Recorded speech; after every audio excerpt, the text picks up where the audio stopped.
കുവൈറ്റിനെ നടുക്കിയ തീപിടുത്തം.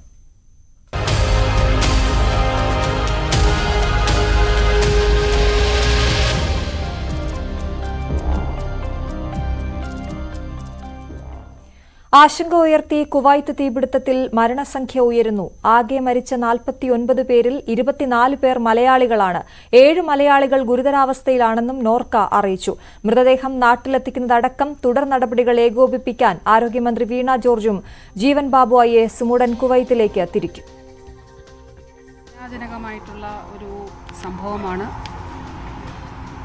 ഇന്നലെ കുവൈറ്റിൽ ഫ്ളാറ്റിലുണ്ടായ തീപിടുത്തത്തിൽ മലയാളികൾ ഉൾപ്പെടെ നിരവധി ആളുകളാണ് മരണമടഞ്ഞത്.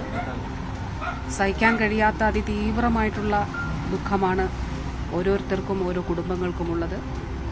പത്തനംതിട്ട ജില്ലയിലാണ് ഇപ്പോൾ നിലവിൽ ഏറ്റവും കൂടുതൽ ആളുകൾ ഈ ഒരു ദാരുണവും നിർഭാഗ്യകരവുമായിട്ടുള്ള സംഭവത്തിൽ മരണപ്പെട്ടിട്ടുള്ളത്. നിലവിൽ 5ഓളം ആളുകളുടെ വിവരങ്ങളാണ് നമ്മൾ ഐഡൻറ്റിഫൈ ചെയ്തിട്ടുള്ളത്. ഇത് സംബന്ധിച്ച് സംസ്ഥാന സർക്കാർ ബഹുമാനപ്പെട്ട മുഖ്യമന്ത്രി ഇന്നലെ തന്നെ കേന്ദ്രത്തോട് അടിയന്തരമായ ഇടപെടൽ അഭ്യർത്ഥിച്ചിട്ടുണ്ട്. അതുകൂടാതെ നോർക്കയുടെ എല്ലാ സംവിധാനങ്ങളും അവിടെ പ്രവർത്തിക്കുന്നുണ്ട്. ഈ ആളുകളെ തിരിച്ചറിയുന്നതിനും അതോടൊപ്പം അതിനുശേഷമുള്ള മറ്റ് നടപടിക്രമങ്ങളൊക്കെ എളുപ്പമാക്കുന്നതിനും ഒക്കെയായി നോർക്കയുടെ നേതൃത്വത്തിൽ പ്രത്യേക സംവിധാനങ്ങൾ ഒരുക്കിയിട്ടുണ്ട്. ഒരു ഇൻ്റർനാഷണൽ കോൺടാക്റ്റ് നമ്പറും അതോടൊപ്പം ഹെൽപ്പ് ഡെസ്കും അവിടെ പ്രവർത്തിക്കുന്നുണ്ട്. മലയാളികൾ ബന്ധപ്പെട്ടവരുടെ വിവരങ്ങളെല്ലാം എനിക്ക് ലഭ്യമാണ്. പിന്നെ പരിക്ക് പറ്റിയ ആളുകളുണ്ട്. പരിക്ക് പറ്റിയവരിൽ തന്നെ ചിലരുടെ ദുരിതാവസ്ഥയാണെന്ന്. അപ്പോൾ അത്തരം കാര്യങ്ങളിൽ നമുക്ക് വളരെ ദുഃഖകരമായ സംഭവമാണ്. യൂണിയൻ ഗവൺമെന്റുമായി ചേർന്ന് സംസ്ഥാന ഗവൺമെന്റ് എല്ലാ തരത്തിലുള്ള ഇടപെടലും നടത്തും. അപ്പോൾ യൂണിയൻ ഗവൺമെന്റിന്റെ പുറത്ത് എത്തിയിട്ടുണ്ട്. നമ്മുടെ മിനിസ്റ്ററും ഒരു ഉദ്യോഗസ്ഥനും അങ്ങോട്ട് പോകുന്നുണ്ട്. അപ്പോൾ അവരുമായി ചേർന്ന് ബോഡി ഇങ്ങോട്ട് കൊണ്ടുവരുമ്പോഴുള്ള കാര്യങ്ങളും ചികിത്സാ കാര്യങ്ങൾ ഇതെല്ലാം തന്നെ ഏകോപിപ്പിക്കാനാണ് ശ്രമിക്കുന്നത്. അതിപ്പോൾ പരിക്ക് പറ്റിയവരിൽ സ്വാഭാവികമായിട്ട് തീപിടുത്തമാകുമ്പോൾ അതിന് എല്ലാവർക്കും അറിയാമല്ലോ, അപകട സാധ്യത കൂടുതലുള്ളതാണ്. അപ്പോൾ എല്ലാവരും രക്ഷപ്പെടണം എന്നാണ് നമ്മളെല്ലാവരും ആഗ്രഹിക്കുന്നത്. അതിനാവശ്യമായ ചികിത്സാ സൗകര്യങ്ങൾ അവിടെ ഉറപ്പുവരുത്തുന്നുണ്ട്. മുഖ്യമന്ത്രി തന്നെ ഇന്നലെ യൂണിയൻ ഗവൺമെന്റിനോട് ആവശ്യപ്പെട്ടിരുന്നു. യൂണിയൻ ഗവൺമെന്റിനോട് തന്നെ ഇടപെട്ടിട്ടുണ്ട്. അവരുമായി ചേർന്ന് തന്നെ കേരളം ഈ കാര്യങ്ങൾ കൈകാര്യം ചെയ്യാൻ ഉദ്ദേശിക്കുന്നു. രാവിലെ ചേർന്ന പ്രത്യേക മന്ത്രിസഭായോഗം മരിച്ചവരുടെ കുടുംബങ്ങൾക്ക് 5 ലക്ഷം രൂപ ധനസഹായം പ്രഖ്യാപിച്ചു. VV അരുൺ ചേരുന്നു വിവരങ്ങളുമായി. അരുൺ, മലയാളികൾക്കാകെ ഞെട്ടലുണ്ടാക്കിയ ഒരു വാർത്തയാണ്. കുവൈറ്റിൽ ഇപ്പോഴും ആശങ്കയൊഴിയാതെ നിരവധി കുടുംബങ്ങൾ ഇപ്പോൾ നാട്ടിൽ കഴിയുന്നുണ്ട്. മന്ത്രിസഭായോഗത്തിൽ 5 ലക്ഷം രൂപയാണ് മരിച്ചവരുടെ കുടുംബങ്ങൾക്ക് ധനസഹായം പ്രഖ്യാപിച്ചിരിക്കുന്നത്. സർക്കാരിന്റെ ഇടപെടൽ ഏത് രീതിയിലാണ് വിഷയത്തിൽ? പ്രത്യേക മന്ത്രിസഭായോഗം ചേർന്നാണ് ദുരന്തം വിലയിരുത്തിയത്. മാത്രമല്ല എത്രയും വേഗം അടിയന്തര സഹായം അവിടെ ചികിത്സയിലുള്ളവർക്ക് എത്തിക്കാൻ, അതുപോലെ തന്നെ മരിച്ചവരുടെ ഭൗതികദേഹം അവരുടെ ജന്മനാടുകളിലേക്ക് എത്തിക്കാനുള്ള നടപടികൾ ഏകോപിപ്പിക്കാനായി ആരോഗ്യമന്ത്രി വീണ ജോർജിനെയും സംസ്ഥാന NHM ഡയറക്ടർ ജീവൻ ബാബുവിനെയും കുവൈറ്റിലേക്ക് അയക്കാൻ സർക്കാർ തീരുമാനമെടുത്തു. മാത്രമല്ല മരിച്ചവരുടെ കുടുംബാംഗങ്ങൾക്ക് 5 ലക്ഷം രൂപ ധനസഹായവും പരിക്കേറ്റവർക്ക് 1 ലക്ഷം രൂപ ധനസഹായവും നൽകാനും മന്ത്രിസഭായോഗം തീരുമാനമെടുത്തു. ഇതിനു പുറമെ പ്രമുഖ പ്രവാസി വ്യവസായികളായ MA യൂസഫ് അലി, രവി പിള്ളയും യഥാക്രമം 5 ലക്ഷവും 2 ലക്ഷം രൂപ വീതവും മരിച്ചവരുടെ കുടുംബാംഗങ്ങൾക്ക് നൽകും. അങ്ങനെ 12 ലക്ഷം രൂപ സംസ്ഥാനത്ത് തന്നെ നോർക്ക വഴി ഈ മരിച്ചവരുടെ കുടുംബാംഗങ്ങൾക്ക്, ആശ്രിതർക്ക് വിതരണം ചെയ്യാനാണ് തീരുമാനം. മറ്റ് നടപടികൾ ഏകോപിപ്പിക്കാൻ ഇനിയും നിരവധി പേർ അവിടെ ചികിത്സയിലുണ്ട്. നോർക്ക ഏറ്റവും അവസാനം പുറത്തുവിട്ട കണക്കുകൾ പ്രകാരം, സ്ഥിരീകരിച്ച കണക്കുകൾ പ്രകാരം 24 മലയാളികളാണ് മരിച്ചത്. നേരത്തെ 19 പേരെന്നാണ് മന്ത്രിസഭായോഗത്തിൻ്റെ സ്ഥിരീകരണം ഉണ്ടായത്. വീണ്ടും 5 പേർ കൂടി മരിച്ചു എന്ന് നോർക്ക CEO-യും നോർക്ക സെക്രട്ടറിയും സ്ഥിരീകരിക്കുന്നു. 7 പേർ ഗുരുതരാവസ്ഥയിൽ ചികിത്സയിലുമാണ്. ഇവർക്ക് മതിയായ ചികിത്സ, വിദഗ്ധ ചികിത്സ തന്നെ അവിടെ ഉണ്ട് എന്ന് ഉറപ്പാക്കിയിട്ടുണ്ട് സർക്കാർ. അവിടെ നിന്ന് ചികിത്സയ്ക്കായി മറ്റെവിടെയെങ്കിലും മാറ്റുന്ന കാര്യമൊന്നും സർക്കാരിൻ്റെ പരിഗണനയില്ല. പകരം അവർക്ക് അവിടെ നൽകുന്നതിന് ഏറ്റവും മെച്ചപ്പെട്ട ചികിത്സ ഉറപ്പാക്കാൻ നിർദ്ദേശം നൽകിയിട്ടുണ്ട്. സംസ്ഥാന സർക്കാർ നോർക്കയും കേന്ദ്ര വിദേശകാര്യ മന്ത്രാലയവുമായും അതുപോലെ തന്നെ ഇന്ത്യൻ എംബസിയുമായും ഒക്കെ കൃത്യമായ ഏകോപനം നടത്തുന്നുണ്ട്. ഹെൽപ്പ് ഡെസ്കുകൾ വലിയ രീതിയിൽ, നോർക്കയുടെ ഹെൽപ്പ് ഡെസ്കുകൾ വലിയ രീതിയിൽ ഗുണം ചെയ്തിട്ടുണ്ട്. കാരണം ആ പ്രദേശത്തുള്ള മലയാളികളാണ് പലരും ഈ ഹെൽപ്പ് ഡെസ്ക് നമ്പറുകളും മറ്റും കൊടുത്തിരുന്നത്. ആദ്യഘട്ടത്തിൽ നാട്ടുകാർക്ക് വലിയ വലിയ ആശങ്കയുണ്ടായിരുന്നു. എന്താണ് സംഭവിക്കുന്നതെന്ന കാര്യത്തിലൊക്കെ ആരൊക്കെയാണ് അപകടത്തിലുള്ളത്, ആരൊക്കെയാണ് ചികിത്സയിൽ ഉള്ളത്, ഓരോരുത്തരും പരിക്കിൻ്റെ ഗുരുതരാവസ്ഥ എത്രത്തോളം എന്ന കാര്യത്തിൽ ഒരു സംശയമുണ്ട്. പക്ഷേ ഈ ഹെൽപ്പ് ഡെസ്കുകളും അതുപോലെ തന്നെ സർക്കാർ കേന്ദ്ര സംസ്ഥാന സർക്കാരുകളുടെ സംവിധാനങ്ങളുമൊക്കെ പ്രവർത്തിച്ചതോടുകൂടി ആ ഒരു ആശങ്ക ഒഴിവായിട്ടുണ്ട്. കൃത്യമായ വിവരങ്ങൾ ലഭ്യമായിട്ടുണ്ട് ആളുകൾക്ക്. ഏതായാലും അതുമായി ബന്ധപ്പെട്ട കൂടുതൽ വിവരങ്ങൾ സർക്കാർ കൃത്യമായി തന്നെ നിരീക്ഷിക്കുന്നുമുണ്ട്. ഇപ്പോഴും 24 പേരെന്ന കണക്കാണ് നോർക്ക നൽകുന്നത്. ഇനിയും മരണസംഖ്യ ഉയർന്നേക്കാമെന്നൊരു ആശങ്ക കൂടി പങ്കുവയ്ക്കുന്നുണ്ട് നോർക്കയും സംസ്ഥാന സർക്കാരുമൊക്കെ. ഏതായാലും വൈകുന്നേരത്തോടുകൂടി ആരോഗ്യമന്ത്രി വീണ ജോർജും ജീവൻ ബാബു IAS അവിടെ കുവൈറ്റിലെത്തും. അപ്പോൾ കൂടുതൽ കാര്യങ്ങൾ ഇതുമായി ബന്ധപ്പെട്ട ഏകോപനം ഉണ്ടാകുമെന്ന പ്രതീക്ഷയാണ് സംസ്ഥാനത്തുള്ളത്. ഈ മരിച്ചവരുടെ കുടുംബങ്ങളിലും മറ്റ് സർക്കാർ ഉദ്യോഗസ്ഥരും മറ്റ് ജില്ലാ കളക്ടർ അടക്കമുള്ള ആളുകളും ബന്ധപ്പെടുന്നുണ്ട്. അവരെ ആശ്വസിപ്പിക്കാൻ നടപടികളിലും ജനപ്രതിനിധിയടക്കം ഇതിനകം തന്നെ ഇടപെട്ടിട്ടുമുണ്ട്. അരുൺ, ഈ തീപിടുത്തത്തിൽ തങ്ങളുടെ ബന്ധുക്കളും അപകടത്തിൽപ്പെട്ടിട്ടുണ്ടോ എന്നൊക്കെ ആശങ്കപ്പെടുന്ന കുടുംബങ്ങൾ ഇപ്പോഴും നിരവധിയാണ്. കാരണം മലയാളികൾ അത്രത്തോളം ഉണ്ടായിരുന്നൊരു മേഖലയാണിത്. നിരവധി പേരാണ് അവിടെ ജോലി ചെയ്തിരുന്നതും താമസിച്ചിരുന്നതും ഒക്കെ. ആ ആശങ്കയൊക്കെ ഒഴിവാക്കാൻ നോർക്കയ്ക്ക് സാധിക്കുന്നുണ്ട്. ഹെൽപ്പ് ഡെസ്കുകൾ ഏത് രീതിയിലാണ് പ്രവർത്തിക്കുന്നത് ഇപ്പോൾ? ഹെൽപ്പ് ഡെസ്കുകൾ കൊച്ചി കേന്ദ്രീകരിച്ചാണ് നോർക്ക ഹെൽപ്പ് ഡെസ്ക് ഉള്ളത്. പ്രധാനമായി അവിടെ നിന്നാണ് ഈ ഫോൺ ബന്ധപ്പെടും മറ്റു കാര്യങ്ങളും ചെയ്യും. ഇവിടെ നോർക്കയുടെ ആസ്ഥാനത്ത് നോർക്ക സെക്രട്ടറിയും കെ വാസുകിയും അതുപോലെ തന്നെ നോർക്ക CEO ഉൾപ്പെടെയുള്ള ഉന്നത ഉദ്യോഗസ്ഥർ തന്നെ നേരിട്ടാണ് ഇത്തരം പ്രവർത്തനങ്ങൾക്ക് ഏകോപനം നടത്തുന്നത്. ഡൽഹിയിൽ സംസ്ഥാന സർക്കാരിൻ്റെ പ്രത്യേക പ്രതിനിധിയായ KV തോമസ് വിദേശകാര്യ മന്ത്രാലയവുമായും ഇന്ത്യൻ എംബസിയുമായും ഒക്കെ നിരന്തരം ബന്ധപ്പെടുന്നതായി മുഖ്യമന്ത്രിയുടെ ഓഫീസ് അറിയിച്ചിട്ടുണ്ട്. എല്ലാ തരത്തിലും കുടുംബങ്ങൾക്ക് വലിയ ആശങ്കയാണ്. കാരണം നമുക്കറിയാം ഉറക്കത്തിലാണ് ആളുകൾ എന്ന സമയത്താണ് ഈ അപകടമുണ്ട്. അതുകൊണ്ട് തന്നെ എന്താണ് സംഭവിച്ചത്, പലരുടെയും ഫോണൊക്കെ ആ സമയത്ത് തന്നെ നശിച്ച അവസ്ഥയുണ്ട്. അത് മരിച്ചവരുടെ മാത്രമല്ല ഗുരുതരമായി പരിക്കേറ്റ മാത്രം രക്ഷപ്പെട്ടവരുടെ ആളുകളിൽ പോലും കോൺടാക്ട് ചെയ്യാനുള്ളൊരു ബുദ്ധിമുട്ട് ആദ്യ ഘട്ടങ്ങളുണ്ടായിരുന്നു. പക്ഷേ അതൊക്കെ പിന്നീട് ഈ നോർക്കയുടെ ഹെൽപ്പ് ഡെസ്കും അതുപോലെ തന്നെ വിദേശകാര്യ മന്ത്രാലയത്തിൻ്റെ ഇടപെടലും സംസ്ഥാന സർക്കാർ ഇടപെടലൊക്കെ ആകുമ്പോൾ സ്വാഭാവികമായും അത്തരം പ്രതിസന്ധികളിൽ നിന്ന് മറികടക്കാൻ കഴിഞ്ഞിട്ടുണ്ട്. ഇപ്പോൾ കൃത്യമായ ആളുകൾക്ക് ബന്ധുക്കൾക്ക് കൃത്യ വിവരം ലഭിച്ചിട്ടുണ്ട്. എന്താണ് അവസ്ഥ, തങ്ങളുടെ ഉറ്റവർ തങ്ങളുടെ പ്രിയപ്പെട്ടവർ എന്താണ്, രക്ഷപ്പെട്ടവരുടെ കാര്യം ആ രീതിയിൽ, ചികിത്സയിലുള്ളവരുടെ കാര്യം ആ രീതിയിലൊക്കെ ആളുകൾക്ക് അറിയാൻ സാധിക്കുന്നുണ്ട്. അതൊരു ആശ്വാസമുണ്ടാക്കുന്ന വാർത്തയാണ്. പക്ഷേ ഇനിയും മലയാളികൾ ഇതിൽ അപകടത്തിൽപ്പെട്ടിട്ടുണ്ട്. 7 പേർ ഗുരുതരാവസ്ഥയിൽ ചികിത്സയെ തുടരുന്നതൊക്കെ ആശങ്ക വർദ്ധിപ്പിക്കുന്ന കണക്കുകളാണ്. മരണസംഖ്യ ഇനി ഉയർന്നേക്കാമെന്ന ആശങ്ക ഉയർന്നു വരുന്നുണ്ട്. അതേസമയം കുറേ ആളുകളെയെങ്കിലും രക്ഷിക്കാൻ കഴിയുന്ന വലിയ ആശ്വാസമാണ്. അവരൊക്കെ വീടുകളുമായി ഇതിനകം ബന്ധപ്പെട്ടിട്ടുണ്ട്, പലയിടത്തും ഇത്തരത്തിൽ ബന്ധപ്പെട്ടിട്ടുണ്ട്. കാണാൻ ഇല്ലാത്ത ആളുകളുടെ വിവരങ്ങൾ ഇപ്പോൾ പുറത്തു വരുന്നില്ല. അതായത് എല്ലാവരും എവിടെയുണ്ട് എന്നത്, എന്താണ് അവരുടെ അവസ്ഥ എന്നുള്ളത് ബന്ധുക്കൾക്ക്, നാട്ടുകാർക്ക്, സർക്കാരിനൊക്കെ കൃത്യമായി വിവരം ലഭിച്ചിട്ടുണ്ട് ഇതുവരെയുള്ള ഈ ഘട്ടത്തിൽ. അതുതന്നെയാണ് ഏറ്റവും ആശ്വാസമുള്ള വാർത്ത. ഈ നോർക്കയുമായി ബന്ധപ്പെട്ട് കൂടുതൽ വിവരങ്ങൾ ഈ ഘട്ടത്തിൽ ഇപ്പോൾ മൃതദേഹങ്ങൾ എത്തിക്കുന്നതുമായി ബന്ധപ്പെട്ട കാര്യങ്ങൾ കൂടി 6 പേർ ഗുരുതരാവസ്ഥയിലെന്നാണ് ഇപ്പോൾ നോർക്ക CEO വാർത്താ സമ്മേളനത്തിലൂടെ പറയുന്നത്. തിരിച്ചറിയാൻ സാധിക്കാത്ത മൃതദേഹങ്ങൾ DNA പരിശോധന നടത്തുമെന്ന് പറയുന്നു. DNA പരിശോധനയ്ക്ക് കുറച്ചുകൂടി സമയമെടുക്കേണ്ടി വരും. ഫലം വരാൻ 2 ആഴ്ച എങ്കിലും എടുക്കും. മൃതദേഹങ്ങൾ ഒരുമിച്ച് നാട്ടിലെത്തിക്കും. ഇതിന് പ്രത്യേക വിമാന സർവീസ്, അതായത് ഡൽഹിയിലെത്തിയാലും അവിടെ തിരികെ നാട്ടിലേക്ക് എത്തിക്കാനും പ്രത്യേക വിമാന സർവീസ് ഉപയോഗിക്കുമെന്ന് ഇപ്പോൾ നോർക്ക സെക്രട്ടറിയും CEOയും വാർത്താ സമ്മേളനത്തിൽ പറയുന്നുണ്ട്. നമ്മുടെ പ്രതിനിധി MG ബുധൻ അവിടെ ഉണ്ട്.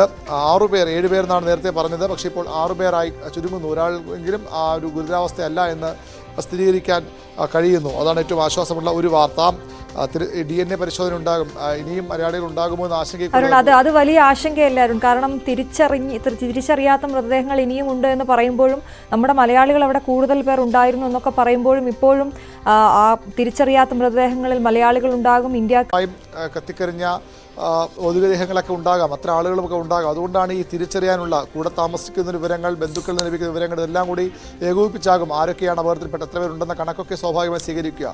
ഈ തിരിച്ചറിയപ്പെടാതെ പോയി മലയാളികൾ ഉണ്ടാകില്ല എന്ന് ആശ്വസിക്കാം, അങ്ങനെ പ്രതീക്ഷിക്കാം. പക്ഷേ അത് പൂർണ്ണമായും ആ ബന്ധുക്കളുടെ വിവരം കൂടി ലഭിച്ച ശേഷം അത് ബന്ധുക്കളിൽ സ്ഥിരം കൂടി കിട്ടി മാത്രമേ അത് അറിയാൻ കഴിയുള്ളൂ. ഏതായാലും DNA പരിശോധന ഉണ്ടാകുമെന്ന ഉറപ്പാണ്. അത് ഇപ്പോൾ നോർക്ക CEOയും സ്ഥിരീകരിക്കുന്നുണ്ട്.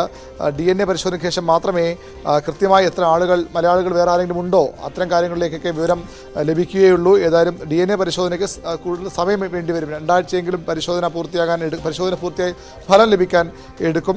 അതുവരെ അത്തരം കാര്യങ്ങളിലേക്ക് കടക്കാൻ കഴിയും. ഇപ്പോൾ ചികിത്സയിലുള്ളവരുടെയും അതുപോലെ തന്നെ മരണപ്പെട്ടവരുടെയും കണക്കുകളാണ് ഈ ഘട്ടത്തിൽ നോർക്കയ്ക്ക് ലഭിക്കുന്നത്. ആ കണക്കുകളാണ് ഇപ്പോൾ ശേഖരിക്കുന്നത്. മരിച്ചവരുടെ ഭൗതിക ശരീരങ്ങൾ ഡൽഹിയിലേക്ക് ഒരുമിച്ച് കൊണ്ടുവരുമ്പോൾ നേരത്തെ റിപ്പോർട്ട് ഉണ്ടായിരുന്നു. അവിടെ നിന്ന് സംസ്ഥാനത്തേക്കും ഒരുമിച്ച് കൊണ്ടുവരും. തുടരും. അതിന് പ്രത്യേക വിമാന സർവീസ് ഏർപ്പെടുത്തുമെന്നാണ് നോർക്ക സെക്രട്ടറിയും സിഐയും അല്പസമയം മുമ്പ് വാർത്താ സമ്മേളനത്തിൽ വ്യക്തമാക്കിയത്. ശരി അരുൺ, എന്തായാലും 24 മലയാളികൾ മരിച്ചു എന്നാണ് ഇപ്പോൾ നോർക്ക പുറത്തുവിടുന്ന വിവരം. ആകെ മരിച്ച 49 പേരിൽ 24 മലയാളികളാണുള്ളത്.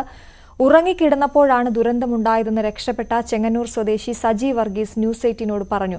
പുക പടർന്ന് ശ്വാസം മുട്ടിയാണ് കൂടുതൽ പേരും മരിച്ചത്. പ്രാണരക്ഷാർത്ഥം താൻ 1ാം നിലയിൽ നിന്നും താഴേക്ക് ചാടുകയായിരുന്നുവെന്നും സജി ന്യൂസ് 18നോട് പ്രതികരിച്ചു. ബിൽഡിങ്ങിന്റെ മണ്ടയ്ക്കൊന്ന് ചാടി രക്ഷപ്പെട്ട ആളാ. എത്രാം നിലയിലായിരുന്നു താങ്കൾ ഉണ്ടായിരുന്നേ? 1ാം നിലയില്, ഫസ്റ്റ് ഫ്ലോർ. ഇത് യഥാർത്ഥത്തിൽ എപ്പോഴാണ് ഈ തീപിടുത്തം ഉണ്ടായത്? അപ്പോഴത്തെ സാഹചര്യം അതൊക്കെ ഒന്ന് വിശദമാക്കാമോ? വെളുപ്പിനെ 3:30 ആയി. വെളുപ്പിനെ 3:30 കൂടിയാണ്. അപ്പം അവിടെ എല്ലാവരും ഉറങ്ങുന്ന ഒരു സമയമായിരിക്കും അല്ലേ? നല്ല ഉറക്കത്തിലായിരുന്നു. പെട്ടെന്ന് ചൂടും പുകയും അനുഭവപ്പെടുകയായിരുന്നോ? ചൂടില്ല, റൂമിൻ്റെ അകത്ത് കരിഞ്ഞ പുക. ഇത് ഇത്ര പെട്ടെന്ന് ഇങ്ങനെ ഒരു കോൺക്രീറ്റ് നിർമ്മിതിയുള്ള കെട്ടിടത്തിൽ എങ്ങനെയാണ് ഇത്ര വലിയ തീ പടർന്നു പിടിച്ചത്? എന്തായിരുന്നു അതിന്റെ സാഹചര്യം ഉണ്ടായത്? നമുക്കതൊന്നും അറിയില്ല സാറേ, അതിനെപ്പറ്റി ഒന്നും നമുക്ക് അറിയത്തില്ല. എന്തോ നമ്മള് ഇത് രക്ഷപ്പെട്ട് കഴിഞ്ഞ പിന്നെ ഇതെല്ലാം അറിയുന്നത്. താങ്കൾ അടക്കം ഈ മുകളിൽ നിന്ന് താഴേക്ക് ചാടുകയായിരുന്നു. അങ്ങനെ ചാടിയവരുണ്ടോ? വേറെ ആളുകളും ഉണ്ടായിരുന്നോ? ആൾക്കാരുണ്ടോ? നാട്ടിലെവിടെയാണ് താങ്കളുടെ സ്വദേശം? നാട്ടിൽ മംഗലം, ചെങ്ങന്നൂര്. എന്തായിരുന്നു പിന്നീട് അവിടെ കണ്ട കാഴ്ച? എങ്ങനെയായിരുന്നു? ആളുകൾ ഭയത്തോടെ പുറത്തേക്ക് ചാടുന്നൊക്കെ ആയിരുന്നു അപ്പോൾ കണ്ടത്? നമുക്ക് അന്നത്തെ സിറ്റുവേഷൻ ഒന്നും എന്താണെന്ന് അറിയത്തില്ല. കുടുംബത്തിൽ നിന്ന് ആരെങ്കിലും ഒക്കെ വിളിച്ചിരുന്നോ ചേട്ടാ?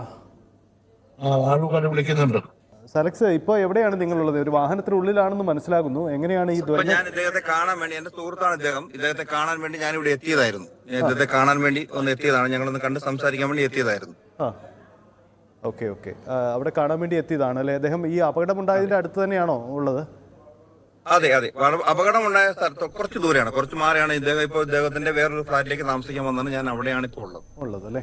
ആ ദുരന്തത്തിൽ നിന്നും കഷ്ടിച്ച് രക്ഷപ്പെട്ട സജിയും, മലയാളിയായ സജിയും അദ്ദേഹത്തിന്റെ സുഹൃത്തുമാണ് നമ്മളോട് സംസാരിച്ചത്. എന്തായാലും മരണത്തെ മുഖാമുഖം കണ്ടതിന്റെ ഒരു ഞെട്ടൽ മാറിയിട്ടില്ല സജിക്ക് എന്നുള്ളതാണ്. കുവൈറ്റിൽ തീപിടുത്തത്തിൽ 49 പേരാണ് മരിച്ചതെങ്കിൽ 43 അതിൽ ഇന്ത്യക്കാരാണ്. തുടർ നടപടികൾ ഏകോപിപ്പിക്കാൻ വിദേശകാര്യ സഹമന്ത്രി കീർത്തിവർദ്ധൻ സിംഗ് കുവൈറ്റിലെത്തി. DNA പരിശോധനകൾക്ക് ശേഷം ഡൽഹിയിലായിരിക്കും മൃതദേഹം എത്തിക്കുക. Last night with the Honorable Prime Minister, and that's the last update we have about this very sad tragedy. And the rest of the situation will be cleared the moment we reach there. The situation is that the victims are mostly burn victims, and some of the bodies have been charred beyond recognition. So a DNA test is underway to identify the victims, and Air Force plane is on the ready, and as soon as the bodies are identified, their kin will be informed, and our Air Force plane will bring the bodies back. The latest figures that we had last night, the casualty figures are around 48-49, out of which 42 or 43 are believed to be our countrymen Indians. Kuwait ദുരന്തത്തിൽ വിദേശകാര്യ മന്ത്രാലയം ഇടപെട്ടിട്ടുണ്ടെന്ന് Suresh Gopi MP എന്ന നിലയിൽ വ്യാകുലത അറിയിച്ചിട്ടുണ്ടെന്നും സുരേഷ് ഗോപി പറഞ്ഞു. Doctor Jaishankar അദ്ദേഹത്തിന്റെ MOSനെ അങ്ങോട്ട് അയച്ചു കഴിഞ്ഞിരിക്കുന്നു. ഇന്നലെ തന്നെ കാര്യങ്ങൾ ചെയ്തിട്ടുണ്ട്. ആരിടപെടുന്നതിന് മുമ്പും ആ വകുപ്പ് മന്ത്രിയുടെ ചുമതലയാണ്. നമുക്ക് അതിനകത്തേക്ക് പെനട്രേറ്റ് ചെയ്യാനൊക്കത്തില്ല. പക്ഷേ ഒരു MP എന്ന നിലയ്ക്ക് വ്യാകുലത അറിയിച്ചിട്ടുണ്ട്. ഒരു MOSനെ സ്പോട്ടിലേക്ക് അയച്ചു എന്ന് പറയുന്നത് തന്നെയാണ് ഏറ്റവും വലിയ ശക്തമായ ഇടപെടൽ. കുവൈറ്റിലുണ്ടായിട്ടുള്ള തീപിടുത്തത്തിൽ 50ഓളം ഇന്ത്യക്കാർ മരണപ്പെട്ടു എന്നുള്ള വിവരം അങ്ങേയറ്റം ദുഃഖകരമായിട്ടുള്ളൊരു കാര്യമാണ്. ഇന്ന് രാവിലെ തന്നെ വിദേശകാര്യ സഹമന്ത്രി ശ്രീ കീർത്തിവർദ്ധൻ സിംഗ് പ്രധാനമന്ത്രിയുടെ നിർദ്ദേശപ്രകാരം കുവൈറ്റിലേക്ക് പോയിട്ടുണ്ട്. ഇന്നലെ രാത്രി വൈകി വിദേശകാര്യമന്ത്രിയും വിദേശകാര്യ സെക്രട്ടറി ഉൾപ്പെടെയുള്ള ഉയർന്ന ഉദ്യോഗസ്ഥന്മാർ പങ്കെടുത്തുകൊണ്ട് പ്രധാനമന്ത്രി തന്നെ നേരിട്ട് സ്ഥിതിഗതികൾ വിലയിരുത്താനായിട്ടുള്ള യോഗം ചേർന്നിരുന്നു. ഇവരുടെ എല്ലാവരുടെയും മൃതദേഹങ്ങൾ എത്രയും പെട്ടെന്ന് തിരിച്ച് നാട്ടിലെത്തിക്കാൻ വേണ്ടിയിട്ടുള്ള ശ്രമങ്ങളാണ് കേന്ദ്ര സർക്കാരിൻ്റെ ഭാഗത്തു നിന്ന് ഇപ്പോൾ നടന്നുകൊണ്ടിരിക്കുന്നത്. വിദേശകാര്യ സഹമന്ത്രി അവിടെ എത്തിയതിന് ശേഷം കുവൈറ്റ് അധികൃതരുമായി ആവശ്യമായിട്ടുള്ള കൂടിയാലോചനകൾക്ക് ശേഷം അദ്ദേഹം ആ കാര്യങ്ങൾ വിശദമായിട്ട് മാധ്യമങ്ങളോടടക്കം പറയും എന്നാണ് ഞാൻ പ്രതീക്ഷിക്കുന്നത്. അദ്ദേഹം എത്തിയതിന് ശേഷം അദ്ദേഹവുമായിട്ട് സംസാരിച്ചിട്ടില്ല. പക്ഷേ അദ്ദേഹം ഇവിടെ നിന്ന് യാത്ര തിരിക്കുന്നതിന് മുമ്പ് ബന്ധപ്പെട്ട ആളുകളുമായിട്ട് ഞാനും നേരിട്ട് സംസാരിച്ചിരുന്നു. മൃതദേഹം ഒരുമിച്ച് നാട്ടിലെത്തിക്കുമെന്ന നോർക്ക സെക്രട്ടറി കെ വാസുകി ഇതിനായി പ്രത്യേക വിമാന സർവീസ് നടത്തും. DNA പരിശോധനയ്ക്ക് സമയമെടുക്കുമെന്നും ഫലം വരാൻ 2 ആഴ്ച സമയമെടുക്കുമെന്നും വി വാസുകി പറഞ്ഞു. അപ്പോൾ ഒന്നും കൂടി ഞങ്ങളുടെ മുഴുവൻ ഫോക്കസും മരിച്ചവരുടെ മൃതദേഹങ്ങൾ വീട്ടിലേക്ക് എത്തിക്കുക, കുടുംബത്തിന് എത്തിക്കുക എന്നതാണ് ഞങ്ങളുടെ പ്രധാന ഇപ്പോഴത്തെ ഫോക്കസ്. എല്ലാ പേപ്പർ വർക്കിൻ്റെ കാര്യങ്ങളും എല്ലാം തന്നെ എംബസിയോട് നമ്മൾ നിരന്തരം ബന്ധത്തിലാണ്. അവിടുത്തെ ഓഫീസേഴ്സും എംബസിയിലുള്ള ഓഫീസേഴ്സ് പോലും ഇപ്പോഴും ഹോസ്പിറ്റലിലാണ് അവർ നിൽക്കുന്നത്. മുഴുവൻ കാര്യങ്ങളും അവരും വളരെ തിരക്കിലാണ്. മുഴുവൻ അവരും കുടുംബത്തിനും അവിടുത്തെ സ്ഥലത്തും ഹോസ്പിറ്റലിലുമാണ് അവരും ഇരിക്കുന്നത്. ഒരുമിച്ച് ഇവിടെ ഒരു സ്പെഷ്യൽ ഫ്ലൈറ്റ് തന്നെ ഗവൺമെൻറ് ഓഫ് ഇന്ത്യ ഏർപ്പാട് ചെയ്തിട്ടുണ്ട്. അപ്പോൾ അത് എത്രയും വേഗം കേരളത്തിൽ എത്തിക്കണമെന്നാണ് ഞങ്ങളുടെ ശ്രമമുള്ളത്. ഇപ്പോൾ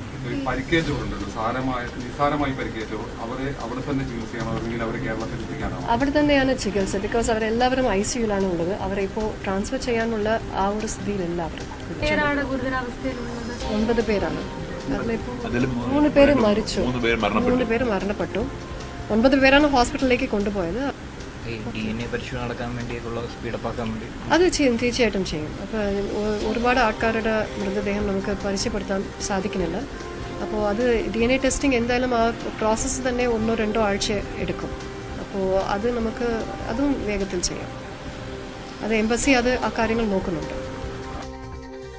43 ഇന്ത്യക്കാരാണ് കുവൈറ്റിൽ തീപിടുത്തത്തിൽ മരിച്ചത്. സുവി വിശ്വനാഥൻ ചേരുന്ന ഏറ്റവും പുതിയ വിവരങ്ങളുമായി. സുവി, വിദേശകാര്യ സഹമന്ത്രി KV സിംഗ് അവിടെ എത്തിക്കഴിഞ്ഞു എന്നുള്ളതാണ് നമ്മുടെ പ്രതിനിധിയായി. ഒപ്പം ഏത് രീതിയിലാണ് കേന്ദ്ര ഇടപെടൽ ഈ വിഷയത്തിൽ നടക്കുന്നത്? എത്രത്തോളം വേഗത്തിലാണത്?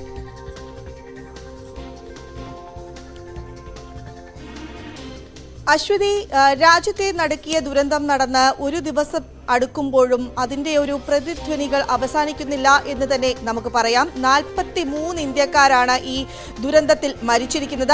ആകെ മരിച്ചിരിക്കുന്നത് 49 പേരാണ്. 43 ഇന്ത്യക്കാർ മരിച്ചു. അതിൽ 26 പേരെ മാത്രമാണ് ഇതിനോടകം തിരിച്ചറിയാൻ സാധിച്ചിട്ടുള്ളത്.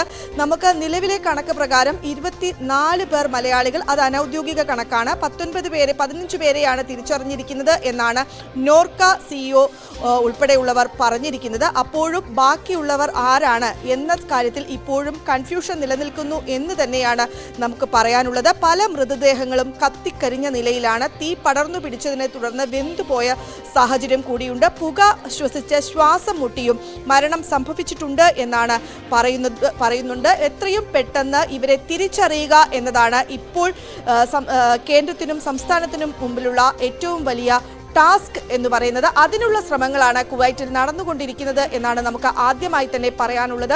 കേന്ദ്ര വിദേശകാര്യ സഹമന്ത്രി കീർത്തി വർദ്ധൻ സിംഗ് അവിടെ എത്തുകയും സ്ഥിതിഗതികൾ വിലയിരുത്തുകയും ചെയ്തുകൊണ്ടിരിക്കുകയാണ്. ഒപ്പം തന്നെ ഈ മൃതദേഹങ്ങൾ നാട്ടിലെത്തിക്കാനുള്ള ശ്രമങ്ങളും അദ്ദേഹം ഊർജിതമാക്കുന്നുണ്ട് എന്നാണ് അറിയുന്നത്. എല്ലാ മൃതദേഹങ്ങളും ഒരുമിച്ച് നാട്ടിലെത്തിക്കും എന്നത് സംബന്ധിച്ച വിവരമാണ് പുറത്തുവരുന്നത്.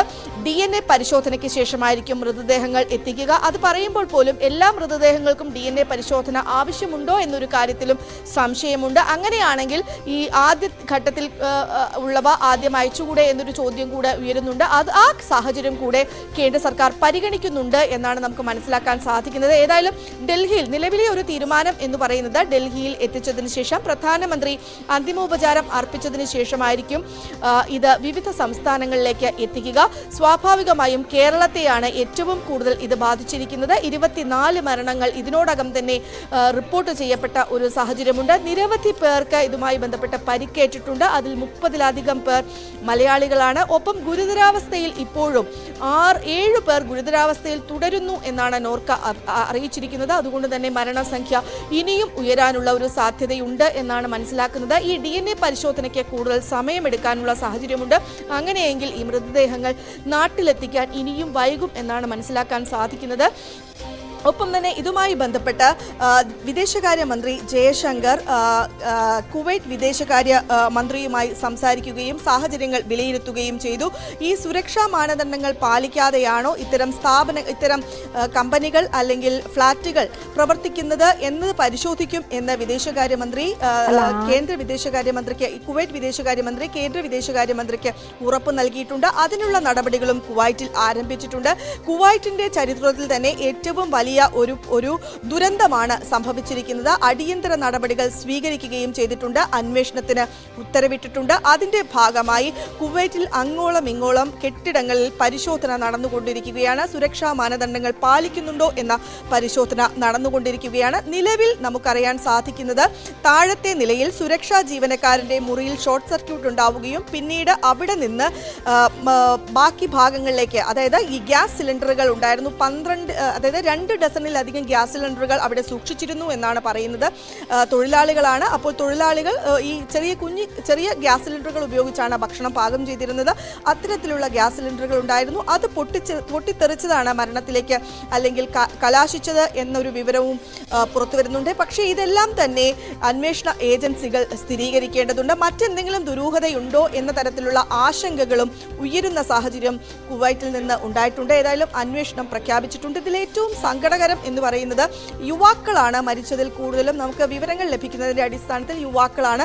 ഇവിടെ നിന്ന് ജീവിതം കരുപ്പിടിപ്പിക്കാൻ വേണ്ടി മനലാലയത്തിലേക്ക് കടന്നവരാണ്. 10 വർഷത്തോളമൊക്കെയായി കുവൈറ്റിൽ ജോലി ചെയ്യുന്നവരുണ്ട്. ഏതാനും ആഴ്ചകൾ മുമ്പ് മാത്രം കുവൈറ്റിലെത്തി ജോലി തേടിക്കൊണ്ടിരിക്കുന്ന വളരെ ചെറിയ പ്രായത്തിലുള്ളവർ ജീവിതത്തിലേക്ക് കാലൂന്നി വെച്ചു എന്ന് പോലും നമുക്ക് പറയാൻ സാധിക്കാത്ത തരത്തിലുള്ള യുവാക്കളുണ്ട്. അവരെല്ലാമാണ് ഈ ദുരന്തത്തിൽ മരിച്ചിരിക്കുന്നത് എന്നതാണ് സാഹചര്യം. ഒപ്പം തന്നെ നമ്മൾ പറയേണ്ട മറ്റൊരു കാര്യം, ഇവിടെ കുടുംബത്തിന്റെ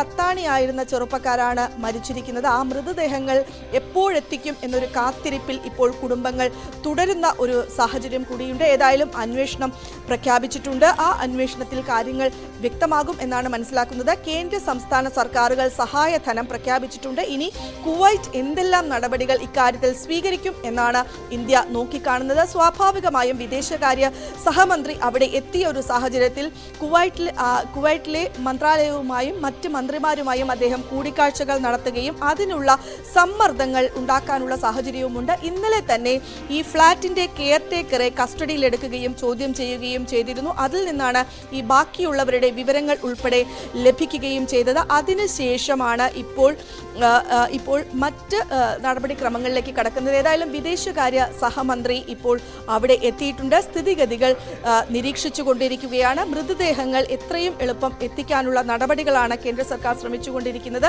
ഒപ്പം സംസ്ഥാനത്തിന്റെ പ്രതിനിധിയായി വീണ ജോർജ് കൂടി എത്തും. നമ്മുടെ കൂടെ ദുരന്തമാണ്. ആ ഒരു സാഹചര്യത്തിൽ അതിനുള്ള പ്രക്രിയകളും ഉടനടി ആരംഭിക്കും എന്നാണ് മനസ്സിലാക്കാൻ കഴിയുന്നത്. പക്ഷേ ഏറ്റവും സങ്കടകരം എന്ന് പറയുന്നത് 24 മണിക്കൂർ ദുരന്തം കഴിഞ്ഞിട്ടും ആർക്കെല്ലാം അപകടം പറ്റി, എന്തു സംഭവിച്ചു എന്ന കാര്യത്തിൽ ഇപ്പോഴും അവ്യക്തതകൾ തുടരുന്നു എന്ന് തന്നെയാണ്. ഒരു കടലിനപ്പുറമുള്ള രാജ്യമാണ് എങ്കിൽ കൂടിയും പ്രവാസികൾ തിങ്ങിപ്പാർക്കുന്ന രാജ്യമാണ്. നമ്മൾക്ക് വലിയ ഇടപെടലുകളും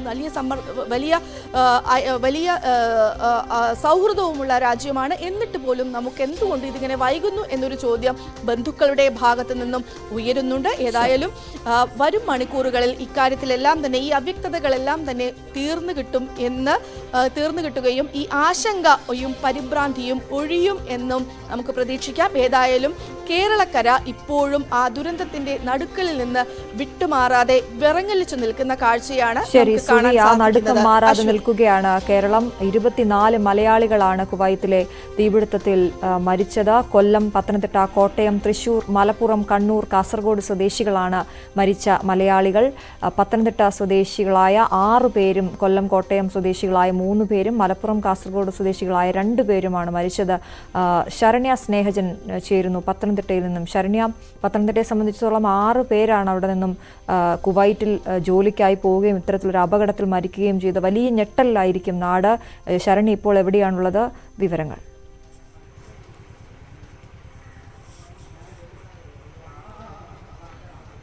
അശ്വതി, വളരെ ഞെട്ടൽ തന്നെയാണ് പത്തനംതിട്ട ജില്ല. കാരണം ഇപ്പോൾ 6 പേരുടെ മരണമാണ് പത്തനംതിട്ട ജില്ലയിൽ സ്ഥിരീകരിച്ചിരിക്കുന്നത്. അതിൽ തന്നെ ഈ സ്ഥാപന ഉടമയുടെ നാട് കൂടി പത്തനംതിട്ട ആയതിനാൽ അവിടെ നിന്ന് ധാരാളം പേർ ജോലിക്കായി കുവൈറ്റിലേക്ക് എത്തിയിട്ടുണ്ട് എന്നുള്ള വിവരമാണ് ലഭ്യമാകുന്നത്. കഴിഞ്ഞ ആദ്യഘട്ടത്തിൽ രാവിലെ 4 മരണമാണ് സ്ഥിരീകരിച്ചിരുന്നെങ്കിൽ വീണ ജോർജ് മന്ത്രി ആകാശിന്റെ വീട്ടിൽ സന്ദർശനം നടത്തിയതിനു ശേഷം ആ മരണം 5ആയി സ്ഥിരീകരിക്കുന്നു. പിന്നീട് ഒരാൾ കൂടി മരിച്ചു എന്നുള്ള വിവരമാണ്. മരണപ്പെട്ടവരുടെ വിവരങ്ങൾ ഇങ്ങനെയാണ്. മുരളീധരൻ നായർ, വാഴമുറ്റം, പത്തനംതിട്ട. വാഴമുറ്റം സ്വദേശിയായ മുരളീധരൻ നായറിന് 61 വയസ്സാണ്. അദ്ദേഹത്തിന്റെ മരണവാർത്ത ആദ്യം അറിയുന്നു. പിന്നീട് 31-കാരനായ ആകാശ് നായരുടെ വിവരം ലഭ്യമാകുന്നു. മുടിയൂർക്കോണം പന്തളം സ്വദേശിയാണ് അദ്ദേഹം. ഒപ്പം തന്നെ സാജു വർഗീസ് അട്ടച്ചക്കാൽ കോന്നി പത്തനംതിട്ട കോന്നി സ്വദേശിയാണ് അദ്ദേഹം. അദ്ദേഹത്തിന്റെ നമ്മൾ ഇവരുടെ എല്ലാവരുടെയും വീട്ടിൽ പോയിരുന്നു. എല്ലാവരുടെയും വീടിന്റെ സാഹചര്യം ഈ കുടുംബങ്ങളുടെ എല്ലാം അത്താണിയായിട്ടുള്ള ആളുകളാണ് മരണപ്പെട്ടത് എന്നുള്ളതാണ്. ഈ ആകാശെ സംബന്ധിച്ചിടത്തോളം ആകാശിന്റെ വീട്ടിൽ നമ്മൾ ചെല്ലുമ്പോൾ അമ്മയും സഹോദരിയും ഉണ്ട്. ഈ അമ്മയും സഹോദരിയും ആകാശും അടങ്ങുന്നതാണ് കുടുംബം. ആകാശിന്റെ അച്ഛൻ 2 വയസ്സുള്ളപ്പോൾ മരണപ്പെട്ടതാണ്. പിന്നീട് ആ കുടുംബത്തിന്റെ മുഴുവൻ ആശ്രയവും ആകാശായിരുന്നു. കുവൈറ്റിൽ 8 വർഷം ജോലി ചെയ്തു, വീട് പണിതു, സഹോദരിയുടെ വിവാഹം നടത്തി. അതിനുശേഷം പിന്നീട് ഈ ഓണത്തിനെത്തി സ്വന്തം വിവാഹത്തിലേക്ക് കടക്കാനിരിക്കെയാണ് ആകാശിന്റെ മരണ വാർത്ത കുടുംബത്തെ തേടിയെത്തിയത്. സമാനമായ സാഹചര്യം ഈ സജു വർഗീസിന്റെയും ഉണ്ട്. 2 പെൺകുട്ടികളാണ്, ഭാര്യയും 2 പെൺകുട്ടികളും അടങ്ങുന്നതാണ് കുടുംബം. കുട്ടികളുടെ വിദ്യാഭ്യാസത്തിന് വേണ്ടി ഈ 22-ാം തീയതി വരുന്നതിന് വേണ്ടി ടിക്കറ്റ് എടുത്ത് കഴിഞ്ഞ ശേഷമാണ് ഇന്നലെ ഇത്തരം ദാരുണമായൊരു സംഭവം ഉണ്ടാവുകയും സജു വർഗീസ് മരണപ്പെടുകയും ചെയ്തിട്ടുള്ളത്. ഏറ്റവും ഒടുവിൽ നമ്മൾ പോയത് തോമസ് സി ഉമ്മന്റെ വീട്ടിലാണ്. അദ്ദേഹത്തിന്റെ വീടിന്റെ സാഹചര്യവും വളരെ ദയനീയമായ ഒരു സാഹചര്യമാണ്. സാമ്പത്തികമായി പിന്നോക്കം നിൽക്കുന്ന കുടുംബമാണ്. ഭാര്യയും ഒരു പെൺകുട്ടിയും ചെറിയ ഒരു പെൺകുഞ്ഞുമാണ് ഉള്ളത്. അവരുടെ വീട്ടിൽ ഇപ്പോൾ ഏതാനും മണിക്കൂറുകൾക്ക് മുമ്പാണ് തഹസിൽദാർ എത്തി ഔദ്യോഗികമായി തോമസ് ഉമ്മന്റെ വീട്ടിൽ മരണവിവരം സ്ഥിരീകരിച്ചിട്ടുള്ളത്. ഏറ്റവും ഒടുവിൽ ഇപ്പോൾ വന്നിരിക്കുന്ന വിവരം മാത്യു തോമസ് എന്ന വ്യക്തിയുടേതാണ്. ഇപ്പോൾ മന്ത്രി ആകാശിന്റെ വീട് സന്ദർശിച്ചപ്പോൾ സ്ഥിരീകരിച്ച മരണം.